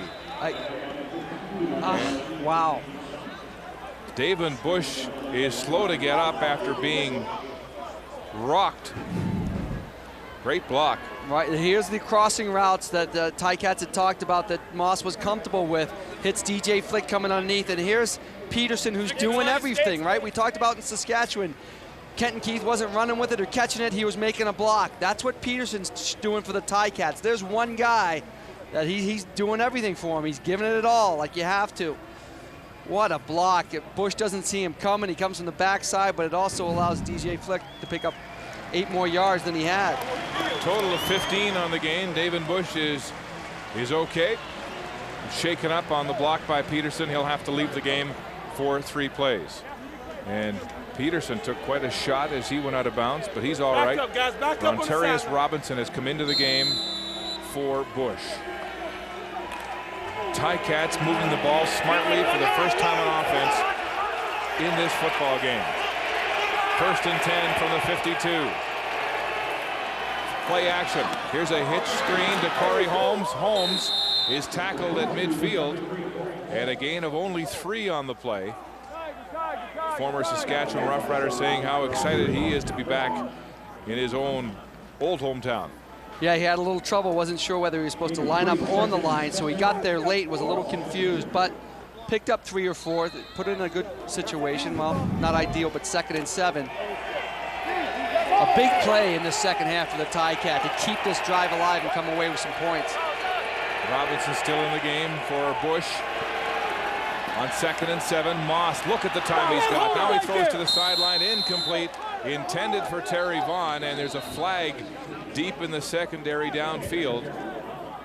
Now, that would usually mean defensive holding, which would be a tremendous break for the Tiger Cats. That's the indication.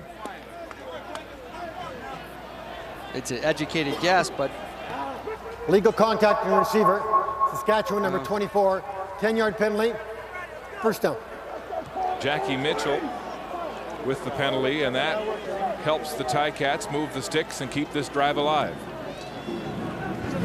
Good patience by Jason Moss here. They're trying, oh yeah, you know, Peterson catches a few balls. He looks like he's doing something. Now they try to light him up when he comes across the middle. First down Ticats, their best drive of the day against the blitz. Moss rolling, has a man wide open, and it's Brock Ralph who makes the catch and heads upfield. And the Tiger Cats looking like a completely different football team. Well, Coach Powell is certainly into it. They've strung together 4 straight first downs coming out the chute in the second half. Jason Moss looks good. He's rolling out to his right, giving a threat of the run, throws the ball well on the run. How about Ronick picking up the safety blitz there? Good block on Clovis. It's a 14-yard gain, another first down. Handoff, Ronick in a gaping hole, breaks a tackle, dragged down across the 20, and it will look like another first down for the Ticats, who have life here to start this second half. You know, they hung in there through the first half, albeit not playing well. And here you've thrown the ball well. Now you sneak in the draw play. And that defensive line's expecting pass, pass, pass, and they crease a hole and again pick up a first down. 8th play of this drive that started way back on the 28 of the Tiger Cats. Into the red zone. Moss now firing on a crossing route. And Terry Vaughn makes the catch and is tackled from behind by Eddie Davis.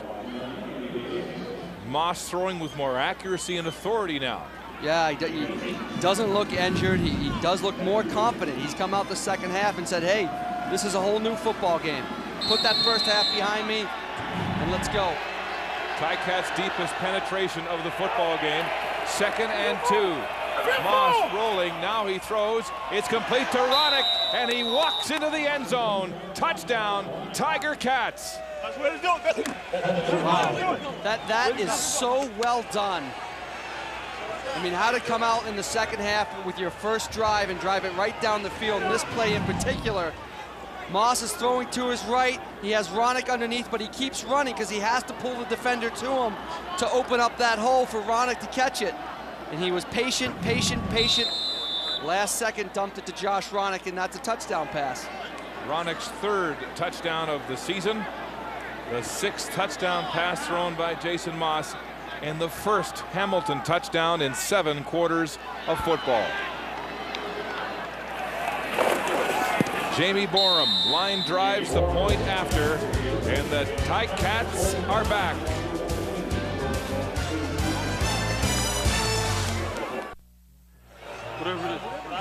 Jason Moss has come out firing here in the second half. Great job of patience here by Jason Moss. If we can freeze it right about here. You see, he has a decision to make. He has to get this defender to come after him, so he shows patience, come to the edge, has to open this hole for Josh Ronick to get through, and he does it so well. Patient, patient, deliver. Had to make that defender come to him just to open it up for Josh. Jamie Borum kicking the ball to Armstead at his 17-yard line. Jason Armstead upfield and felled at the 35, and it's Rob Hitchcock again.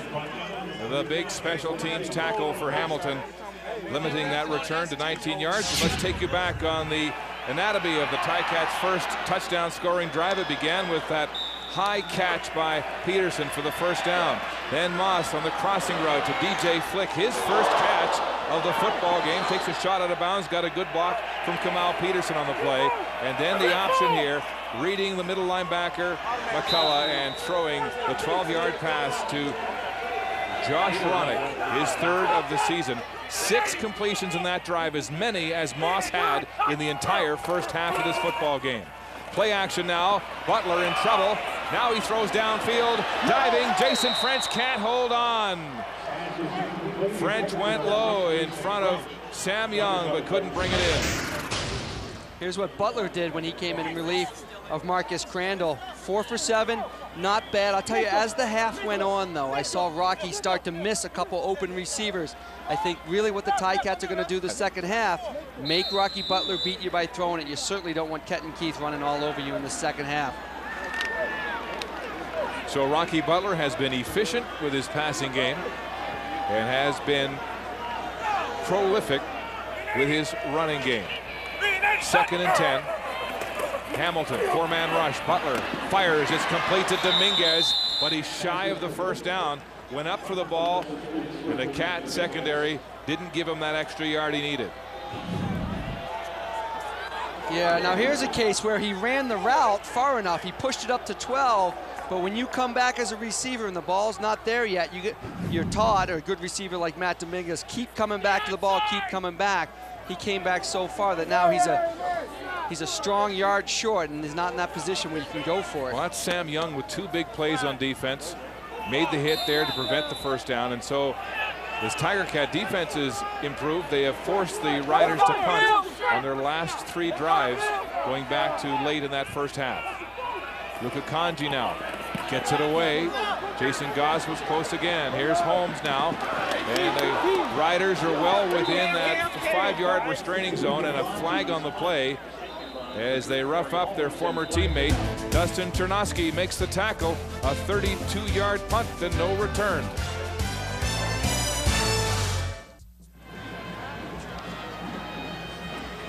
Jason Moss set to go to work after a 6 for 6 sequence on that last drive for 63 yards through the air.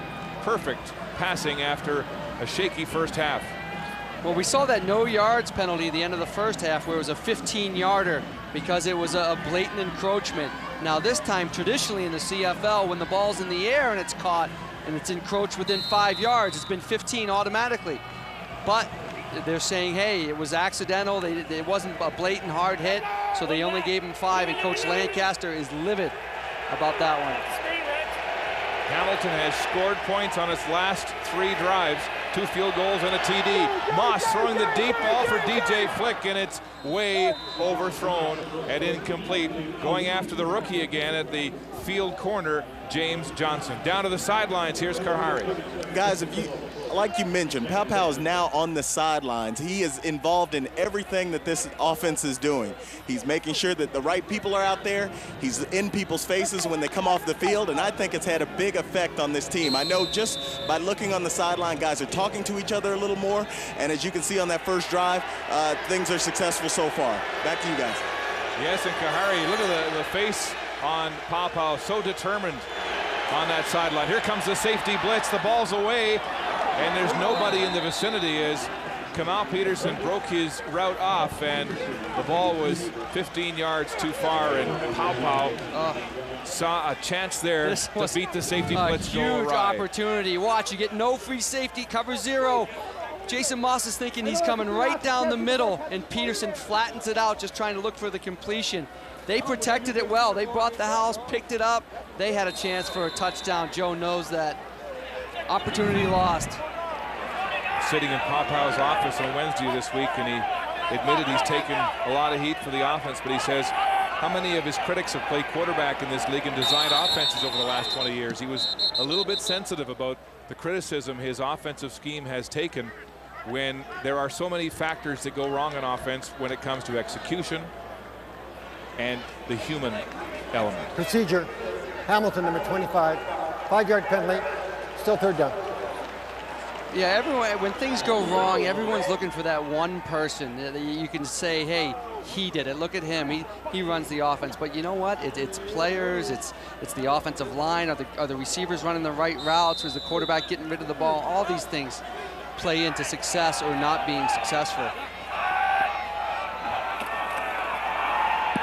Fleming hammers the ball end over end. A beauty. Armstead back to his 19. Jason Armstead twisting, turning, now protects himself and comes down at the 31-yard line. On the sideline, Steve Armitage. Mark, we talked to Danny Barrett at the beginning of the second half, and he said that Kenton Keith did not spend a lot of time listening to the coaches during that half. He was otherwise occupied. He was nauseated, but he's back into the ball game now. It looked like it was more than being winded there for Keith when he left the game after that 80-yard pass and run touchdown on the screen. He's back in now. Good to see him back in the lineup now after a terrific first half. 187 yards of offense from him alone. And he gets the call, makes a move at the line of scrimmage, beats a tackle, another big move, juking his way across the first down marker. A flashy return to the second half for Kenton Keith. And an injured Ticat in behind the play. Is that Peterson who's down? And you see Kenton Keith is back. Did you just see that move on Rob Hitchcock? Holy mackerel. I mean, you say when someone makes a great move and they do something like that, they broke someone's ankle. I think he may have broken someone's ankle with a move. He is just stopping and starting on a dime. This is the second time Devontae Peterson has gone down in the football game, but he's got all kinds of jump. He's got all of his moves, and he's using them all here tonight. Kenton Keith. Peterson hobbling. Looks like he's favoring his left leg.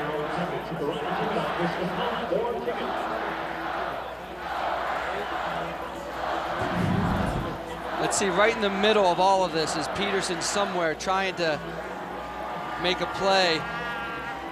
I think he goes down right here in the middle. But there's the move on Cheatwood. He just spins him off. And now watch the move on Hitchcock if we can keep this rolling. Oh my goodness, Rob. You see right here, Devo. I'm sorry. So Devontae Peterson out of the game again, and back in the backup, Roger Dunbrack. First down, Riders at their 41. Play action now. Butler freezing Cotton, then cuts upfield. And a good gain on first down.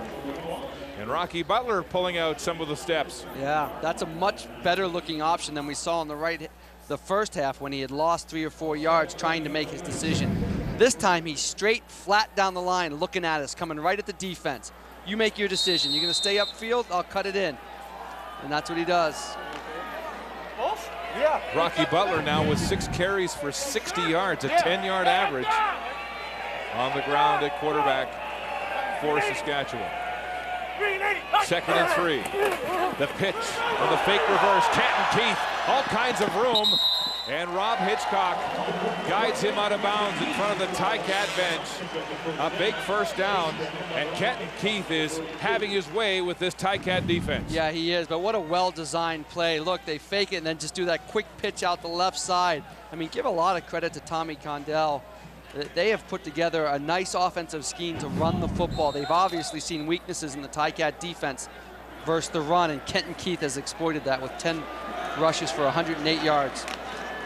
There's Tommy Condell, far left of your screen, the imaginative offensive coordinator of the Saskatchewan team. Kenton Keith over 100 yards rushing in this game for the 2nd game in a row. Here comes the Hamilton blitz. Butler throwing downfield. He's got a man wide open, and it's incomplete. It was Kenton Keith slipping out of the backfield, and Hitchcock back there to break it up. Good job, Hitch. This is what you have to do when the Ticats decide, okay, we're bringing it, we got to stop the run, and it's man-to-man defensively. But he needs to lay this ball, not so much arc. He needs to put some zip on it and then it could be caught, but a great job by Rob Hitchcock coming from the middle of the field to make a play on that ball. Hitchcock has replaced Sandy Beveridge at free safety, and I think that's a great move. Here's an experienced guy with a lot of passion put into the game. Here comes the Ticat blitz away. The ball is complete, and Matt Dominguez in traffic with a sure-handed catch and a first down. And Matt Dominguez is all mic'd up for the CBC tonight. We put it together. If we put it together, we'll be deadly. We just got to put it together. We're on our way. Hey, Rider fans, we're coming. We're coming. Stay with us. Stay with us. Got Rocky B in. Hey, we're still ready to go. Matt Dominguez, who made his offseason home here in Regina during the offseason. Big catch and a first down. He is a team leader for the Riders. Marching here on offense. Butler to Kenton Keith, gets the hole, slides past another tackle. It was Bobby Brooks who limped after the play. Bobby Brooks, Keith went right by him. Looks a little dizzy after that run, but you're not, at least the Ticats aren't going to bring down Kenton Keith tonight on that first or even second tackler. As we see Brooks limping around, you need to gang tackle this guy tonight. It's going to take 2, 3. You watch the first guy. Nope, not going to happen. Cotton, not going to happen. Brooks, who's limping by him. So he makes 2 people miss before they finally get to him. 7th play of this drive for Saskatchewan, and Bobby Brooks is handicapped out there, visibly limping. 2nd and 4. And a flag on the play, and it looks like a time count violation on Butler as he was trying to draw the Cats with that staggered cadence, and that is the call. You can hear as he was calling that play, he's yelling, "Mayday, Mayday." That's telling everybody in the offense, the time clock's getting down. We got to snap this right away. Let's run it. Mayday, Mayday. Just like the ship's going down, right? You say Mayday. Well, the ship's going down offensively. You got to snap the ball. Gets everybody's attention, doesn't it? Yeah, 4 steamboats when the ship goes down. I like the nautical analogy here. Yeah, steamboats, ships, Mayday. So with the penalty, they move the ball 5 yards back. 2nd down repeated. 2nd and 9 for Saskatchewan. 3 receivers to the wide side. Mayday again. Here's Butler. Pitch. Kenton Keith. Look at the room. Breaks the tackles. Still on his feet. Heading to the end zone. And finally wrestled down by Renard Cox at the 3. This is the Kenton Keith we have known in the CFL and Roughrider fans have grown to love. He is just running so hard tonight. Again, they come with the option right at you, and he makes 3 people miss. And my friend Rob Hitchcock I had dinner with last night, who wanted to play defense so badly. Whoop. I'm sorry, Rob. I'm sorry. He said it last night. I was having dinner with Rob Hitchcock last night. He's like, I'm telling you, Kenton Keith is hard to bring down. He needs a breather. 33-yard gain. 1st and goal, Saskatchewan at the Hamilton 3-yard line. Tight end to the short side. Play action as Rocky Butler rolls. Gets away from Belly. Heads to the end zone. He won't get there and pays a dear price as Rob Hitchcock comes in and lowers the boom. Oh, what a hit. Hitchcock and Jason Goss tag teaming the backup quarterback. That was an incredible effort play, and I don't know if it's Hitchcock or Bradley or who got there coming off of their coverage, because he has a touchdown. He's coming in, and they spin off. Oh, both of them. Great call. Rob Hitchcock getting there. And Jason Goss.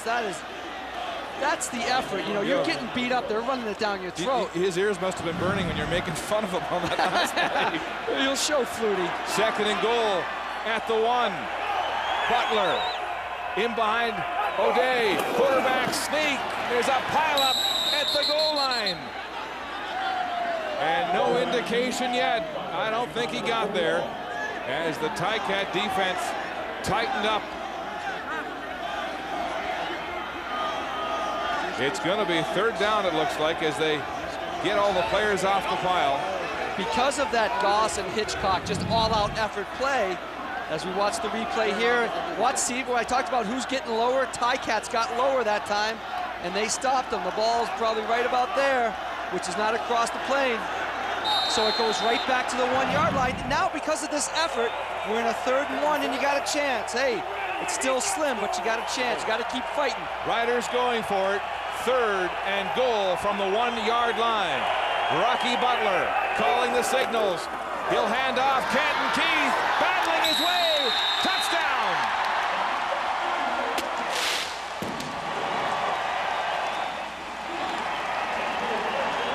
Canton Keith will keep that ball. His 2nd touchdown of the game. 3rd of the season. Yeah, I got a great play. Let's just turn around and hand it to Kenton Keith because he had no business getting in the end zone. He got the ball about 4 or 5 yards deep. They didn't have particularly well blocked. He had a chance to be tackled right there on the 2, but he fought through it, leaned forward, stuck the ball out, and scored the touchdown.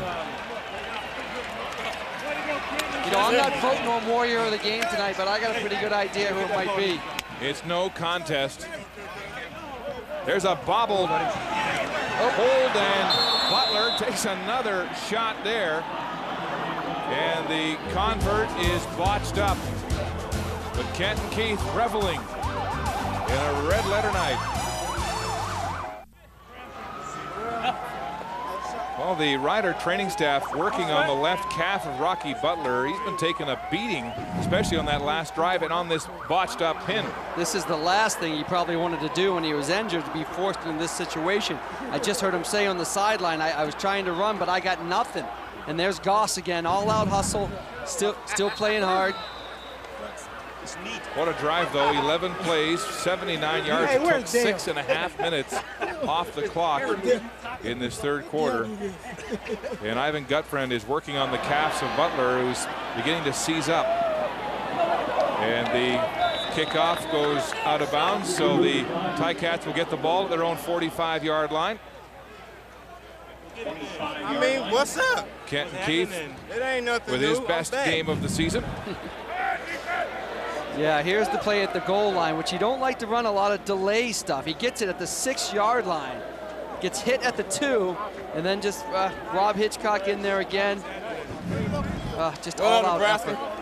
What up, Dad, Mom, Doyle, Grandma, Grandpa, Aunt Karen, Aunt Sylvia, Uncle Kevin, Kyle. Be good in school. There's your running back comparison right there. And we talked about Josh Ronick, 4 yards per carry, but Kenton Keith, just all everything tonight.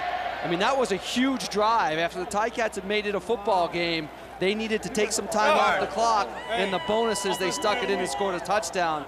And it's a lot to do, if not everything to do, with Kenton Keith and his effort tonight.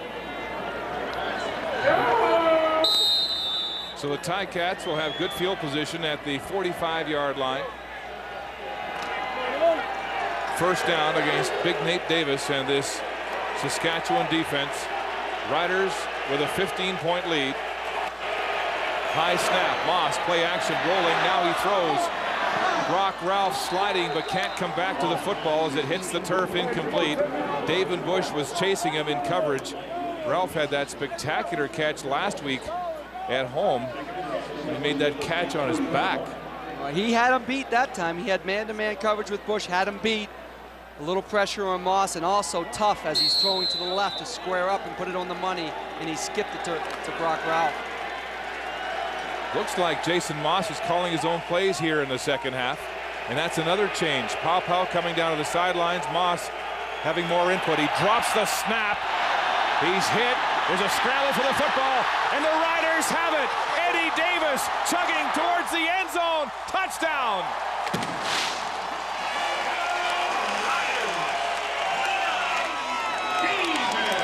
33 yards. The fumble return for Eddie Davis on a huge turnover by the Tiger Cats. All the momentum they had created with that first drive where they looked so good, culminating in that Josh Ronick touchdown, has disappeared. And here it's just Jason Moss picking his eyes up and looking downfield before he got the ball. The ball's still alive. Who's going to get after it? And veteran Eddie Davis picks it up. Everyone's going about doing their job, blocking. They don't realize the ball's loose, except for the quarterback. Eddie Davis aware enough to pick it up and run it in. This time, Kanji and Butler get the convert right. Eddie Davis with his second defensive touchdown of the season, returning a 33-yard fumble. He also had an interception return for a TD early this year, and the look says it all on Jason Moss's face. Yeah, and this is just it's a concentration thing. I mean, I know it happens, but when you're fighting, trying to get back into the football game, it can't happen. You need a level of consistency, especially at the quarterback position, that allows you, or at least gives you a chance to win football games. And one drive does not make a level of consistency. You need to do it every drive. Come out with that intensity, that focus, make plays. Well, it's painful to dwell on the negative for the Tiger Cats, and this has been the story of their season. They take 2 steps forward, 1 step back, and Terry Vaughn was saying this week in practice, you know, the book on our team is just wait long enough and we'll self-destruct. I mean, I think that's a great point, because there's such a fine line between being a poor offense, an average offense, and a great offense. And what it is that level of consistency. Do you give that effort and that focus every time you're out there? Because if it slips for a little bit, well, then you end up with these turnovers and not playing well and not scoring the points you need to win football games. There's an injured Saskatchewan Roughrider. Ivan Gutfriend down working on the right calf. This could be the old rest the defense calf injury. I wasn't going to say it. The one trainer there with a little smirk on his face. And yeah. No smiles over there. No, this second half started so positively for the Tiger Cats. Joe Paopao was down there, and Lancaster had the stern look, and Jason Moss lit it up.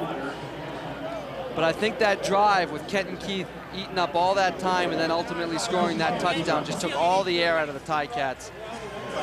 They've now added let me know 3 yards to the Eddie Davis fumble return, make it 36 for the touchdown. And Hitchcock and Vaughn, the veterans, comparing notes on a disconsolate Hamilton bench. We'll take a timeout. You're watching the CFL on CBC. Back in Regina, the backup Hamilton quarterback, Kevin Eakin, has his helmet on. And the starter has his off, Jason Moss, after the fumble. Well, we know that in order to play, you have to have the helmet on. So that could be a sign that maybe the backup is coming in. And as far as Jason goes, it was inconsistency again, as we've seen throughout the year. Had that brief moment of playing at a high level just for one drive, though, and that just doesn't get it done. Do you agree with that decision if they do, in fact, take Moss out of the game after that terrific 6-for-6 opening drive and then the fumble? Oh, you're a dead man! Brock Ralph has the short kick from Kanji at the 45. I do agree with it. You know, the way the offense has been playing with those, we talked about the last 6 quarters and what they haven't done. You need some type of change. You know, you need something to put some adrenaline into this offense and get some energy out there. Those are Kevin Eakin's numbers in his start versus Winnipeg when Moss was just too hurt to go. 10 of 24 for 64 yards and 3 touchdowns. And Jason Moss, who works harder than any other quarterback in this league at trying to do his best, is disappointed, to say the least. Here's Kevin Eakin now against the blitz, gets away from Fred Perry, throws downfield, coming back to the ball, a great catch in traffic by Kamau Peterson. What a gutsy catch there by the Canadian receiver on the last play of the 3rd quarter. Clock is ticked to 0, and the gun sounds to end the quarter. Joe Paopao trying to rally the troops for Hamilton.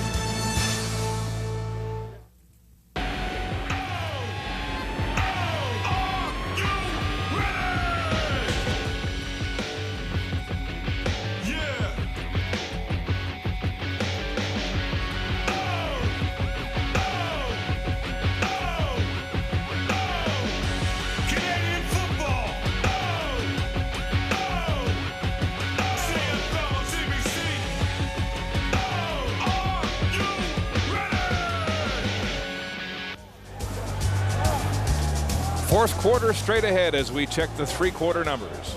Yeah, we're still, I guess, focusing on these net yards, 157 to 423. Hamilton's shown some life, but geez, I think this is huge too, right? What balance. They're at 219 rushing the football.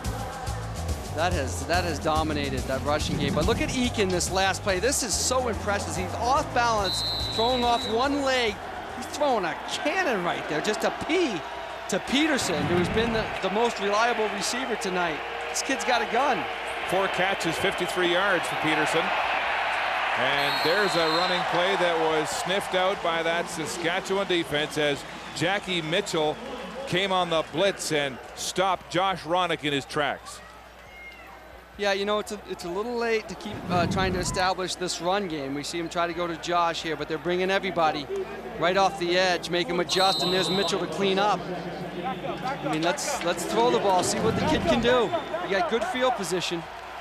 Fred Perry making a good play there to stop Ronick initially. Loss of 5, 2nd and 15, Hamilton. 3-man rush. Eakin across the middle. It's intercepted. And it looks like Fred Perry indeed will take it back and be pushed out of bounds. Back-to-back turnovers for Joe Papau's offense. And Fred Perry, the sack leader for Saskatchewan, gets his first pick of the season. Yeah, the nightmare continues. So many times as a quarterback, you're watching everyone cross and cross and cross, and you can't see that middle linebacker kind of tucked down underneath. And Perry had to get up. He had to show some jumps right there to get off the ground, a little vertical leap, and pick it off. Nice athletic play. And yeah, like I said, the nightmare continues for the Ticats. Perry hanging on to that souvenir. His first interception. And Saskatchewan with a chance now to bury Hamilton. Butler handing off. And it's Bracey back in the game for Kenton Keith. And he stopped right at the 30-yard line for a gain of about 3. Well, it's time for you to log on to cbc.ca/CFL and cast your votes during this second half for the player you think played with grit, determination, heart, all of those things. And tell us who you think is the warrior of the game. Rocky Butler, yeah, a worthy candidate. But Kenton Keith might be the runaway landslide winner in the voting here tonight. Yeah, I would think he has a good chance. Eddie Davis, 36-yard fumble return for a touchdown. But it's Kenton Keith, the man on the marquee here tonight at Mosaic Stadium. Second down, 7 to go, double tight formation. Butler bouncing in the pocket, throwing downfield, and it's complete to Jason French. No, he couldn't bring it in. He had it momentarily and lost it. Going up high and incomplete. And it's been a tough night for French bringing the ball in. Yeah, this is just what Kahari talked about earlier on the sideline, is that they're bringing pressure, forced into man-to-man coverage. So Rocky Butler not really making a lot of decisions. He can lock in on one guy, threw the ball well, just didn't hang on to it. Third drop pass by French in this football game as Kanji gets set for this 37-yard field goal attempt. Kanji already good from 49 tonight, his longest of his career. He hammers this one and splits the uprights. So off the interception, the Riders add 3 more and hit 40. A happy crowd here tonight at Mosaic Stadium.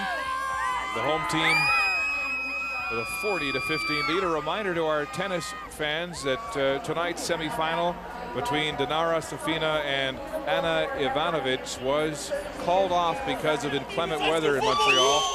It will be played tomorrow, and our coverage of the Rogers Cup beginning at 1 p.m. Eastern on CBC. It's a party tonight in Regina.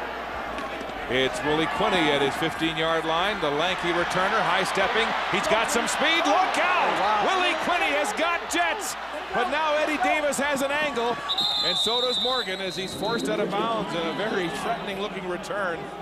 And there's a flag back at the 27-yard line. The rookie, Willie Quinney, and that effort, all for naught. It's coming back, a 66-yard return, negated by a hold. No one else can go bad for the Cats tonight. I thought it was just to the right of him. Hamilton, number 19. Can't see the wide shot, but he's looked good tonight. I think he's almost broken a couple, then he breaks this one. Unfortunately, comes back due to penalty.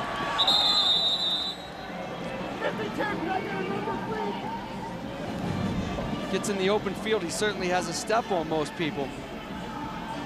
No, he's got those long legs. 6'2", 180, the rookie out of Alabama, Birmingham.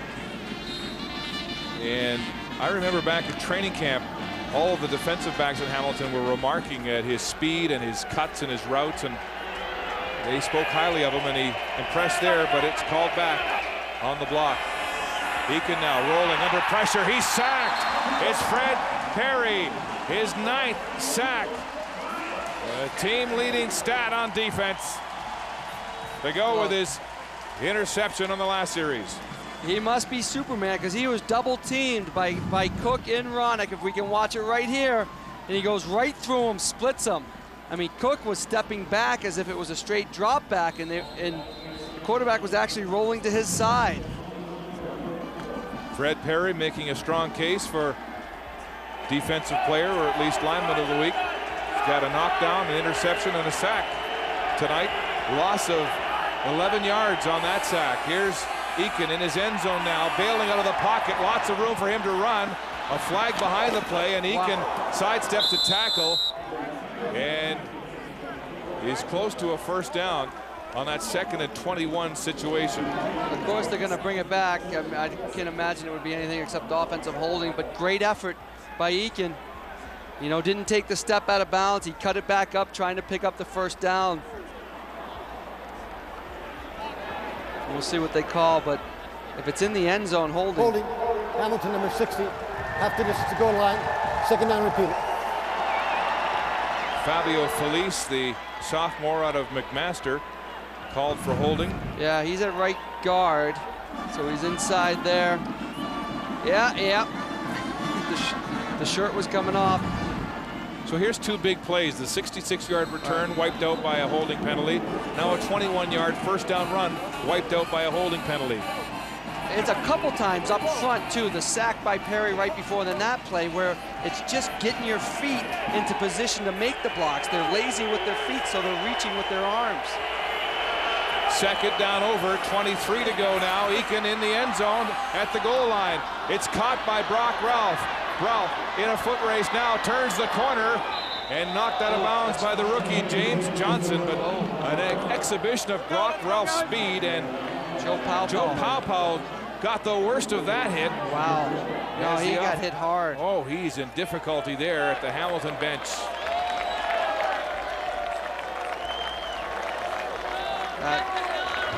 That is painful. Wow. Great. I think Eakin is playing extremely well. I didn't see Perry on the pick. Ralph does a good job. He's got great speed when he's in the open field. There's, oh, geez. You know what? Joe's leg was pinned. That is painful.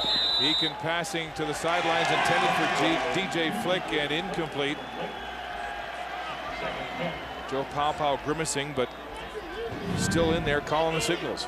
Yeah, he's hanging in there watching the play, and it's tough to get out of the way. You know, when the play's coming right out, there's so many people behind you can't get out of the way on the sidelines. He's got Chris Puskas next to him, the trainer, make sure he's all right. 2nd and 10. Eakin throwing to the wide side, and it's incomplete, intended for Kamau Peterson. And again, James Johnson, the rookie, is the defensive back, the corner that they're picking on. But it's no good, and the Cats will have to punt.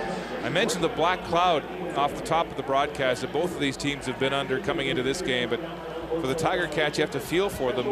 They've shown some improvement in this 2nd half, and then they keep shooting themselves in the foot with turnovers and penalties. Yep, every big play they seem to have comes back with a penalty, and there's a play where the quarterback and receiver just aren't on the same page. Receiver's running a route, quarterback's throwing a different ball that he thinks he's going to run a different route. Pat Fleming with a deep punt. And it's Kareem Kelly, the rookie out of USC, with a short return as he's stuffed as he crosses the 35-yard line. Troy Cunningham making the tackle for the Tiger Cats. Down 40-15 here in the fourth.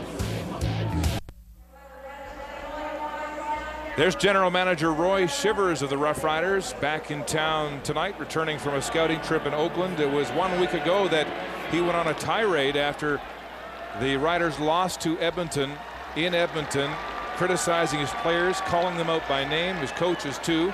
There was a meeting with the board of directors on Monday in Saskatchewan, and sources tell us that Shivers was told to fire his head coach, Danny Barrett, at that time, and he refused. Kenton Keith back in the game, breaks a tackle, and Renard Cox takes him out of bounds. But getting back to the situation here in Saskatchewan, Shivers said he's standing by his head coach, Danny Barrett, under pressure to make a change from the board of directors. And also sources this week here in Regina saying that if the Riders don't win 3 of their next 4, if they aren't 6-6 by the 2/3 point of the season, there could be changes in the coaching staff. But so this has to be a redeeming night for both Roy Shivers and Danny Barrett, who have faced enormous pressure in this city and have scored 40 points here tonight, their best scoring output of the season. The two have been together for 7 years, and a look at their records, the last 4 years they have made the playoffs. Best year, of course, 2003, and they are 3-5 going into this game, hoping to turn it around. Remember, they were 3-6 at Labor Day last year, and then went on a streak, 6-3 to finish the season and make the playoffs. Rocky Butler now backpedaling inside his 15, throwing downfield. French makes the catch. Oh, he takes a big hit on the play from Joaquin Bradley, but holds on to the football. A 1st and 20 situation, and he got about 12 yards back. Nice job by Butler, but just a touch on what you were talking about as we watched the replay of that play. When a guy like Roy Shivers calls you out, there's a guy that's won. He's done a great job. He's experienced in the CFL. That's a guy you listen to as a coach, as a player, and they have certainly responded tonight. I mean, we've talked a lot about the Ticat ineptness, but give credit to the Riders. They've played extremely well and come out focused and energetic tonight. They have responded and taken advantage of their opportunities, unlike a week ago in Edmonton. 2nd and 8 now, and flags fly as Butler lets the time clock tick to 0, and it looks like another time count here. Get over here. Get over here. Well, and here, as I'm watching Danny Barrett in this situation, dealing with what was his 3rd-string quarterback, now his 1st string. He's telling him, come over here. He's not happy with this, right? He's coaching all the time. Danny Barrett coming under criticism amazes me, because certainly you come under criticism when you lose, but he is so well organized, such a good judge of talent, was such a great player in this football league, handles himself well, just kind of the right guy for this city. And his players believe in him. He still has the locker room. Why would I'd believe in a guy that who when he played with everything he had, was a smart, intelligent quarterback, and carries those same qualities as a head coach. And he's been so positive through all the negative talk in this city. That's I mean, right. the talk shows yesterday were unbelievable. You're and right. how hard the fans have been on this football team. And I know it's been frustrating looking for their first home playoff since 1988. 2nd and 8. Butler in the pocket, stepping up, throwing deep downfield, and incomplete, intended for Corey Grant, who couldn't quite reach that bomb. And Butler would love to have that one back because Grant was open. Wow, he missed where he had to miss. He missed long. You don't want to underthrow him.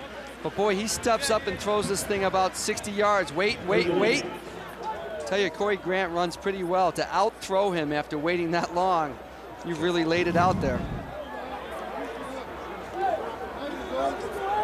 Grant had the big smile too. He knew he had his man beat. Luka Kanji standing at his 25 on 3rd and 8. Willie Quinney, who had a 66-yard return called back. And now the Cats with one too few players And they sneak a man on the field at the last minute. Kanji, it's blocked. He gets part of it away. It bounces to midfield. DJ Flick got the block, and here come the Cats as Mike Morielli scoops up the bouncing football and returns it to the 35-yard line. Well, they've been so close the whole game, and here you're going to see DJ Flick come off the edge. I mean, they just missed. He comes off to our left, and he's not going to miss this one. He's all over it, lays out just like you're supposed to do, gets a piece, and then it bounces around. Watch him come from your right. You know, you put your best speed guys on the edge because they don't usually get touched, and they can take that angle to get the block.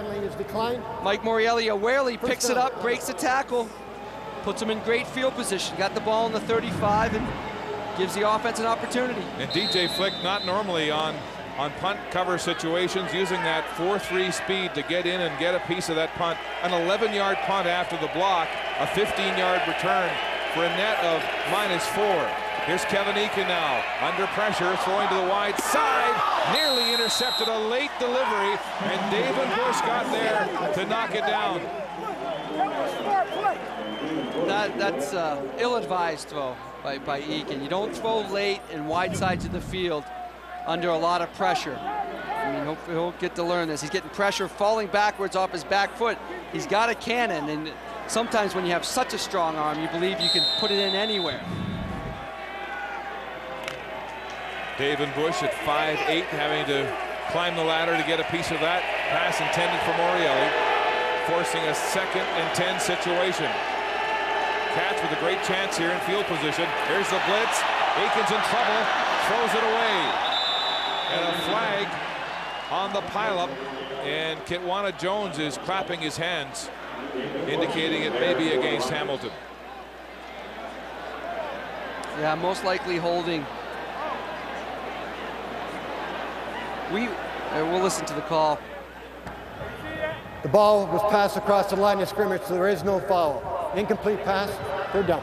3rd and 10. I thought this, and it's so easy to second guess, was that great opportunity to say, okay, you brought Eakin in for 2 plays. As we look at the replay, they thought it might have been intentional grounding. You see a nice hold there.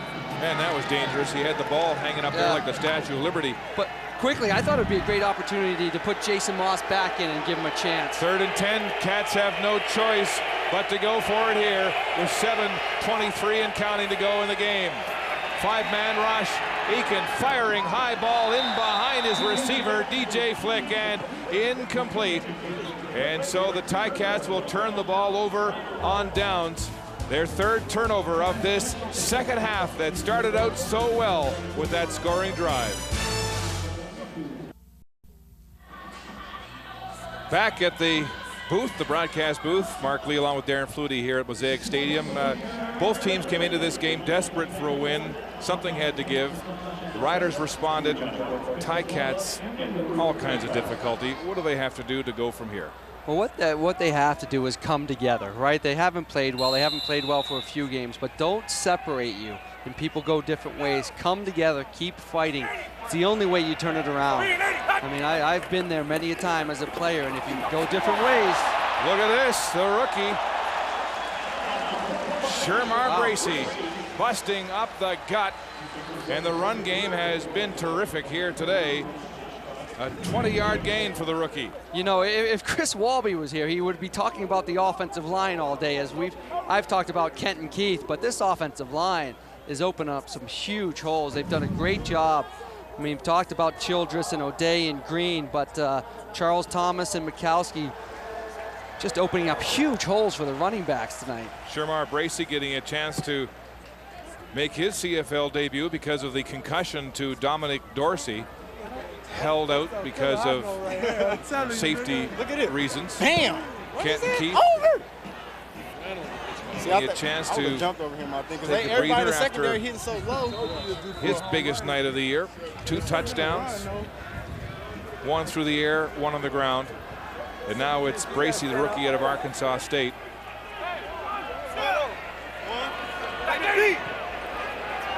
First down, 10 to go. Hand off, Bracey again. This time the Cats gang tackle him and stack him up. right at the line of scrimmage. We're seeing another penalty here. I hope a couple late hits by the Ticats. That disavow, now they've just thrown the football about 40 yards. That's going to get another penalty. This is what we were just touching on. You come together as a team, keep fighting, but don't explode or implode as the Ticats seem to be doing. We'll see how they sort this out, but the coaches here all game long from Hamilton have had the look on the face of what else can go wrong on this team this season. After that 20-yard run, there was a net of 35 because of the 15-yard penalty tacked on. Now this. Yeah. I mean, this late, I think there was a personal foul, maybe a late hit by the Ticats, and then after they realized that, I didn't see the number, but they pick up and they throw the, well, you know it's going to be a penalty, but you throw it 40 yards anywhere. Yeah, you're frustrated, but you gotta have some Objection discipline. to conduct, Saskatchewan, number 25, dead ball foul. Objection to conduct, Hamilton, number 21, dead ball foul. Those two balance out, be a second down. So it's Bracey and Goss. Yeah, so the penalty actually went against Saskatchewan for objectionable conduct, but then Goss picks up the ball and throws it 50 yards, so then it balances out. You mentioned the big man, Chris Walby, and how proud he'd be of this Saskatchewan veteran O-line. We should mention that the big man is awaiting knee surgery next week in Winnipeg and down for the count tonight, probably next week. We'll see how he recovers. In the shotgun against the blitz, Butler, all kinds of time, throwing deep downfield, tipped by Santus. He could get one hand on it, but that was it, and it falls to the turf, incomplete. Well, Butler's had a lot of time in first man coverage. When you have a lot of time, eventually someone's going to come open, and it was Fantus on that time, and he was open. He just overshot him a little bit. So a field goal attempt now for the Roughriders. This one from the 47-yard line. Kanji has been good from 49 and 37 tonight. This will be his second longest if he makes this one of the season. A tough pin there. Kanji hits it hard and good.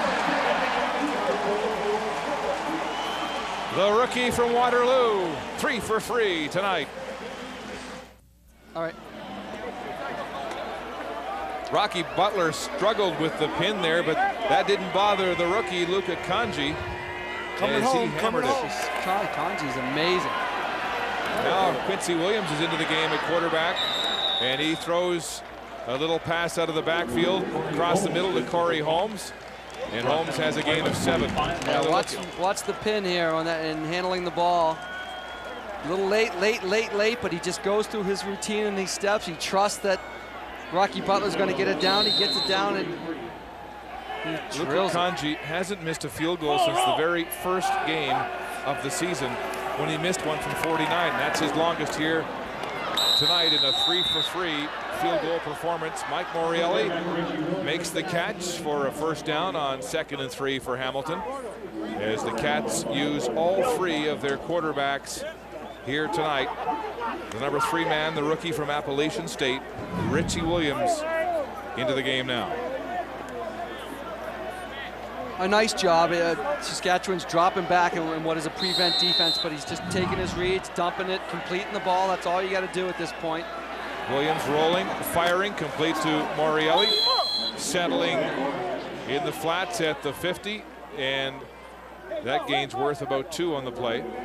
So the Ticats now getting a look at Richie Williams. Came into this game with 2 completions. Young man out of Appalachian State. They like his athleticism as we look at Kevin Eakin's contribution. 2 for 8 and another interception, his 4th in 2 games. Here comes the blitz. Williams trying to get away from Jones. His pass to Morelli is low and incomplete.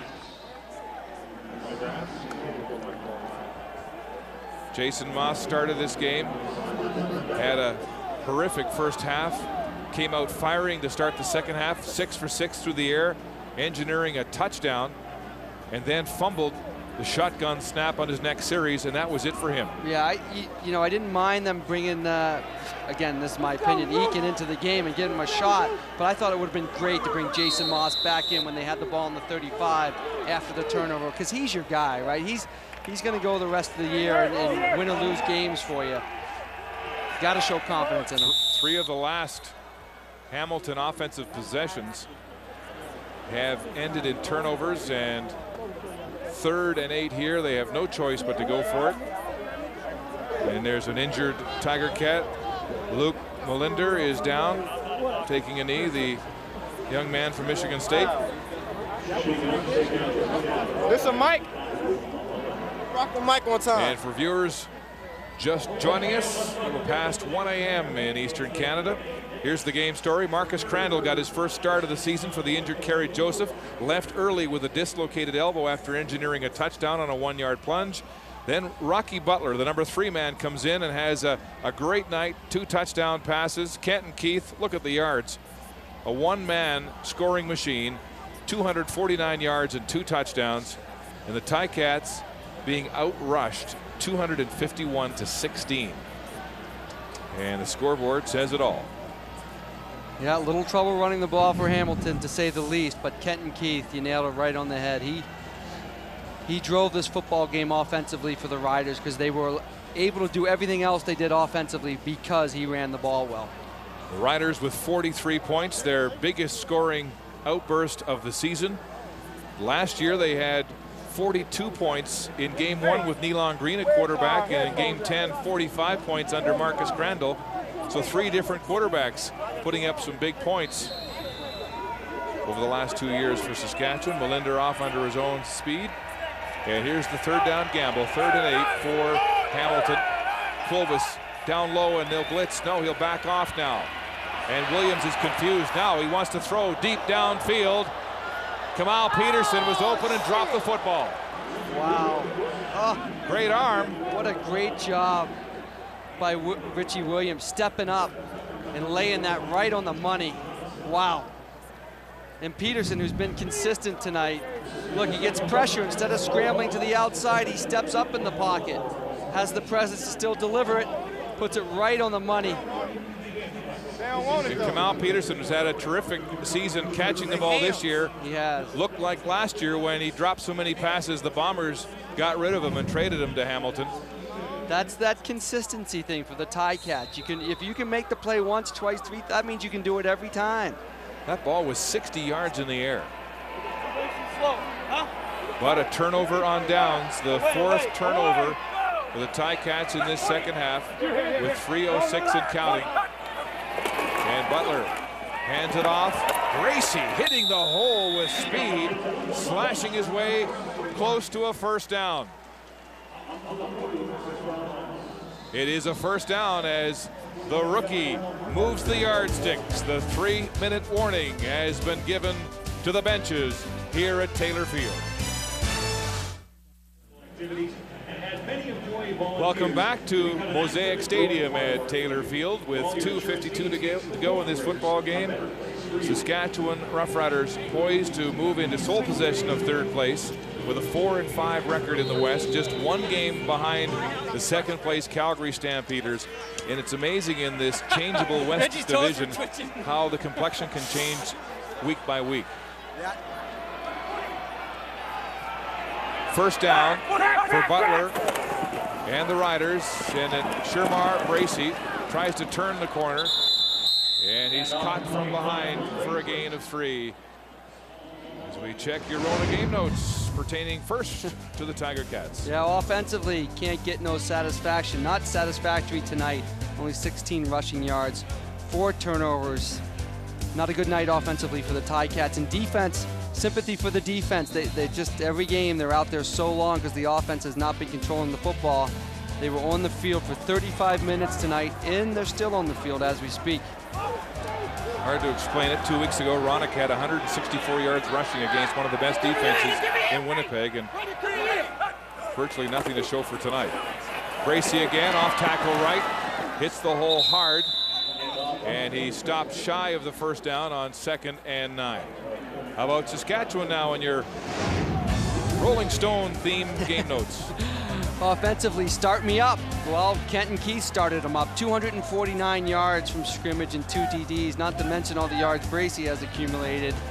Boy, they came out fired up. That offensive line in the running game has really been strong tonight. Defensively, you can't always get what you want. They've been inconsistent at times, but they were consistent tonight, consistently good.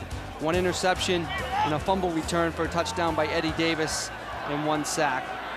Rona game notes. Do you have the copyright to those Stones titles? Or? I think Mick Jagger and Keith Richards have them. Here's Kanji, 3 for 3 tonight. We'll attempt this one from 40. Hits it hard and good. What a night for the rookie, Luka Kanji. Good from 49, 37, 47, and 40 yards out. Log on to cbc.ca/CFL. Cast your vote for Warrior of the Game and let us know who the player with true character deserves your vote tonight. And it's all from Saskatchewan, to be sure.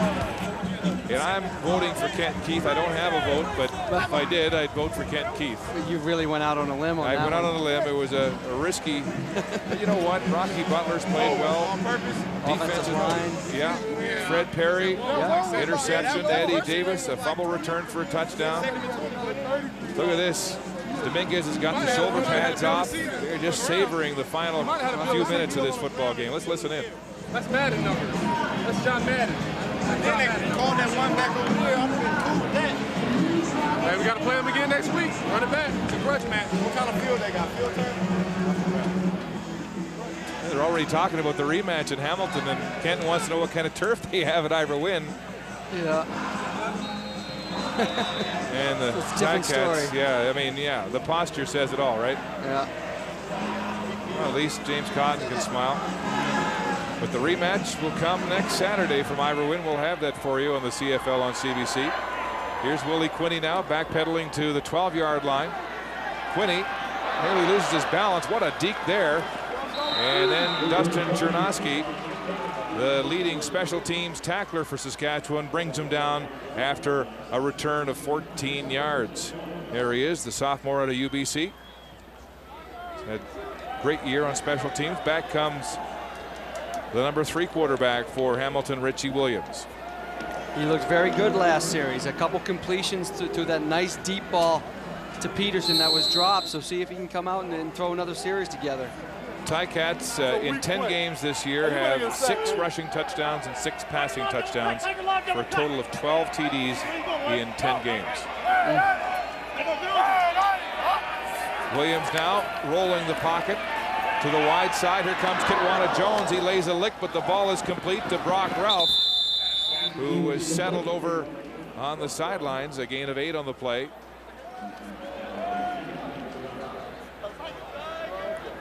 Going no huddle, you know, obviously wanting to get as many plays in as possible. Nice job by Richie Williams, rolling to his left, put it right on the money. It's not easy for a right-handed quarterback to roll to his left and put it on the money. Another completion, first down territory. DJ Flick makes the catch and takes a hit. Omar Morgan in coverage there. This is that mop-up time, which, you know, you're kind of playing out the game, but this is what I think is so important. Who, for the Tiger Cats, is still fighting, still has their respect, and still giving it the best effort they can. Williams now across the middle to Mike Morielli. Morielli is stopped dead in his tracks, and it's Anton McKenzie, the rookie from UMass, your neck of the woods. All right. Makes the tackle, getting some reps here in the late going. School of Julius Irving. There you go. That's Dr. J. Thank you.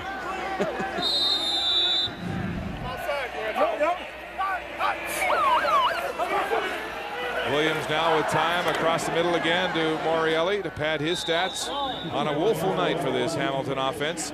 58 seconds to go. The Ticats now will drop their record to 2-8. And that East Division, look at this. The Argos now with their 4th win, upsetting the Montreal Alouettes.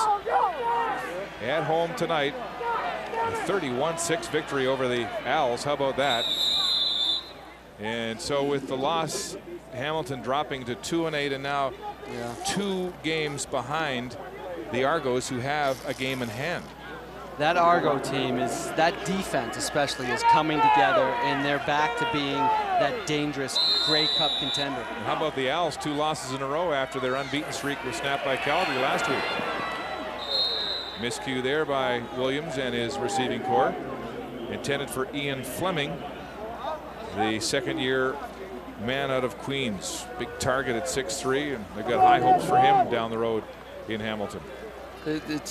Things seem to change so much, but you know what? They stay the same. We talk about Saskatchewan, who is typically a slow starter, coming together. Toronto, typically a slow starter, now starting to play good football. And then the flip side is the Alouettes.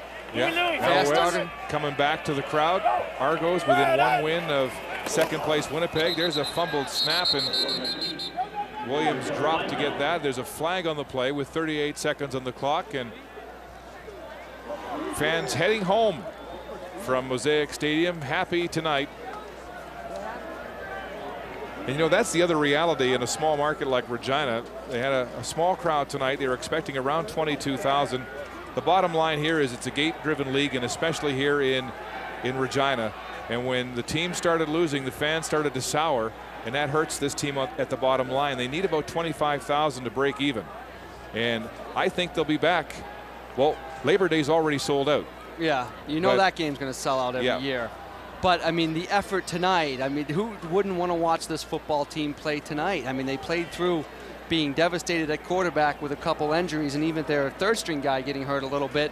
But Kenton Keith, come on, Fred Perry, Eddie Davis, I mean, play after play. And you know, there was so much concern when Marcus Crandall dislocated his elbow early in the football game, and then Rocky Butler comes off the bench. Hamilton, the third-string quarterback, hardly gets any first-team reps in practice. Hadn't started since early in the 2004 season, and he engineers a terrific offensive game. And to me, what does that speak to? That speaks to a general manager that's bringing out some depth and talent, and also a well-coached football team. Looking at the upcoming games for Saskatchewan, they've got the back-to-back, the rematch with Hamilton next week at Ivor Wynn. Then it's Labor Day weekend here with Winnipeg. Then they get Winnipeg again in the Banjo Bowl back at Canada Stadium. So the next 3 games could just turn this team's complexion around should they be successful. Williams now in trouble, caught from behind. And a big sack there, Eddie Davis blitzing from the halfback position. Now, the upcoming games for the Tiger Cats look like this. Of course, Saskatchewan, then Toronto back-to-back, Labor Day, and then the rematch in Toronto. Then they've got the Edmonton Eskimos. And Ron Lancaster said earlier this week he thought his team had to win 7 of its final 9 games. Now they got to win 7 of 8. Yeah, I don't know if I agree with them having to win 9 football games. It's just seeing them win 1 the way they played tonight. It's going to take a lot of effort and a lot of hard work for that offense to start scoring some points. I don't know how they're going to do it. We can't question the effort of the likes of Joe Pampa, who's been burning the candle at both ends, scratching his head, trying to come up with an offensive scheme to be successful. But tonight, really let down by execution. No question. Yeah, I think early they had people open, and they just were missing. And, you know, whether it's the quarterback or the receivers not at the right depth or not settling in the hole they're supposed to settle in, they just aren't executing it. You hit it right on the head, and all it takes is one person not doing it right, and the whole thing falls apart. Roughriders running down the clock, draining it here in the waning seconds of a great night for the green and white. Take a knee to stop the clock at 5. And how about the Saskatchewan team? This season looking a lot like last year. Worse off last year at this point when they were 3-6, then went 6-3 in the second half of the season. Well, they have so much talent. Look out for this team second half of the season. So Danny Barrett and the Saskatchewan Roughriders will snap a 2-game losing streak here against Ron Lancaster, the Little General, coming back to the stadium where he started as a player. What a tough night for a good coach as his team is beaten handily 46-15, and Joe Paopao limps off after taking that shot on the sidelines. A tough night all round for Hamilton. Here's Kahari. Thanks, guys. Now, we talked about this earlier in the day. Yeah, we did, man. Yeah, you wanted to get out here, get your chance to play, and it looks like you made the most of it. Man, unfortunately, Marcus Crandall got hurt, and I hope he fast recovery when he gets back. But it was just an opportunity for me to come out and play a little bit, and show the people that I prepared, and I'm ready to play and help contribute to my team progress. Talk about the job that Kenton Keith did in the backfield with you. Oh, he helped out a lot, Just having him back there is like an X factor, you know what I'm saying? It takes a lot of pressure off me. I don't have to do too much. Just, get the ball out of my hands and let those guys work. Thanks a lot. Great game. Thank you. All right, man. All right. Back to you, Mark. All right, Kahari. They're going home happy here tonight. Eddie Davis with a touchdown, contributing on defense. Kenton Keith with his best outing of the season. And Joe Paopao with a hand from his buddy Connie Kawahi. A landslide victory for Saskatchewan as they break a 2-game losing streak.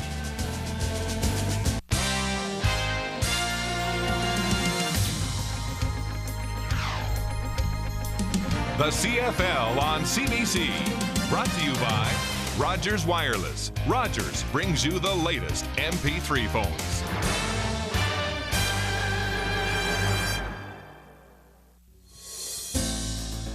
When Marcus Crandall went out with a dislocated elbow, it didn't look good for the Riders, but Rocky Butler came on strong and led the Riders to a 46-15 win over the Hamilton Ticats. But the story of the game and the undisputed warrior of this game, Kenton Keith.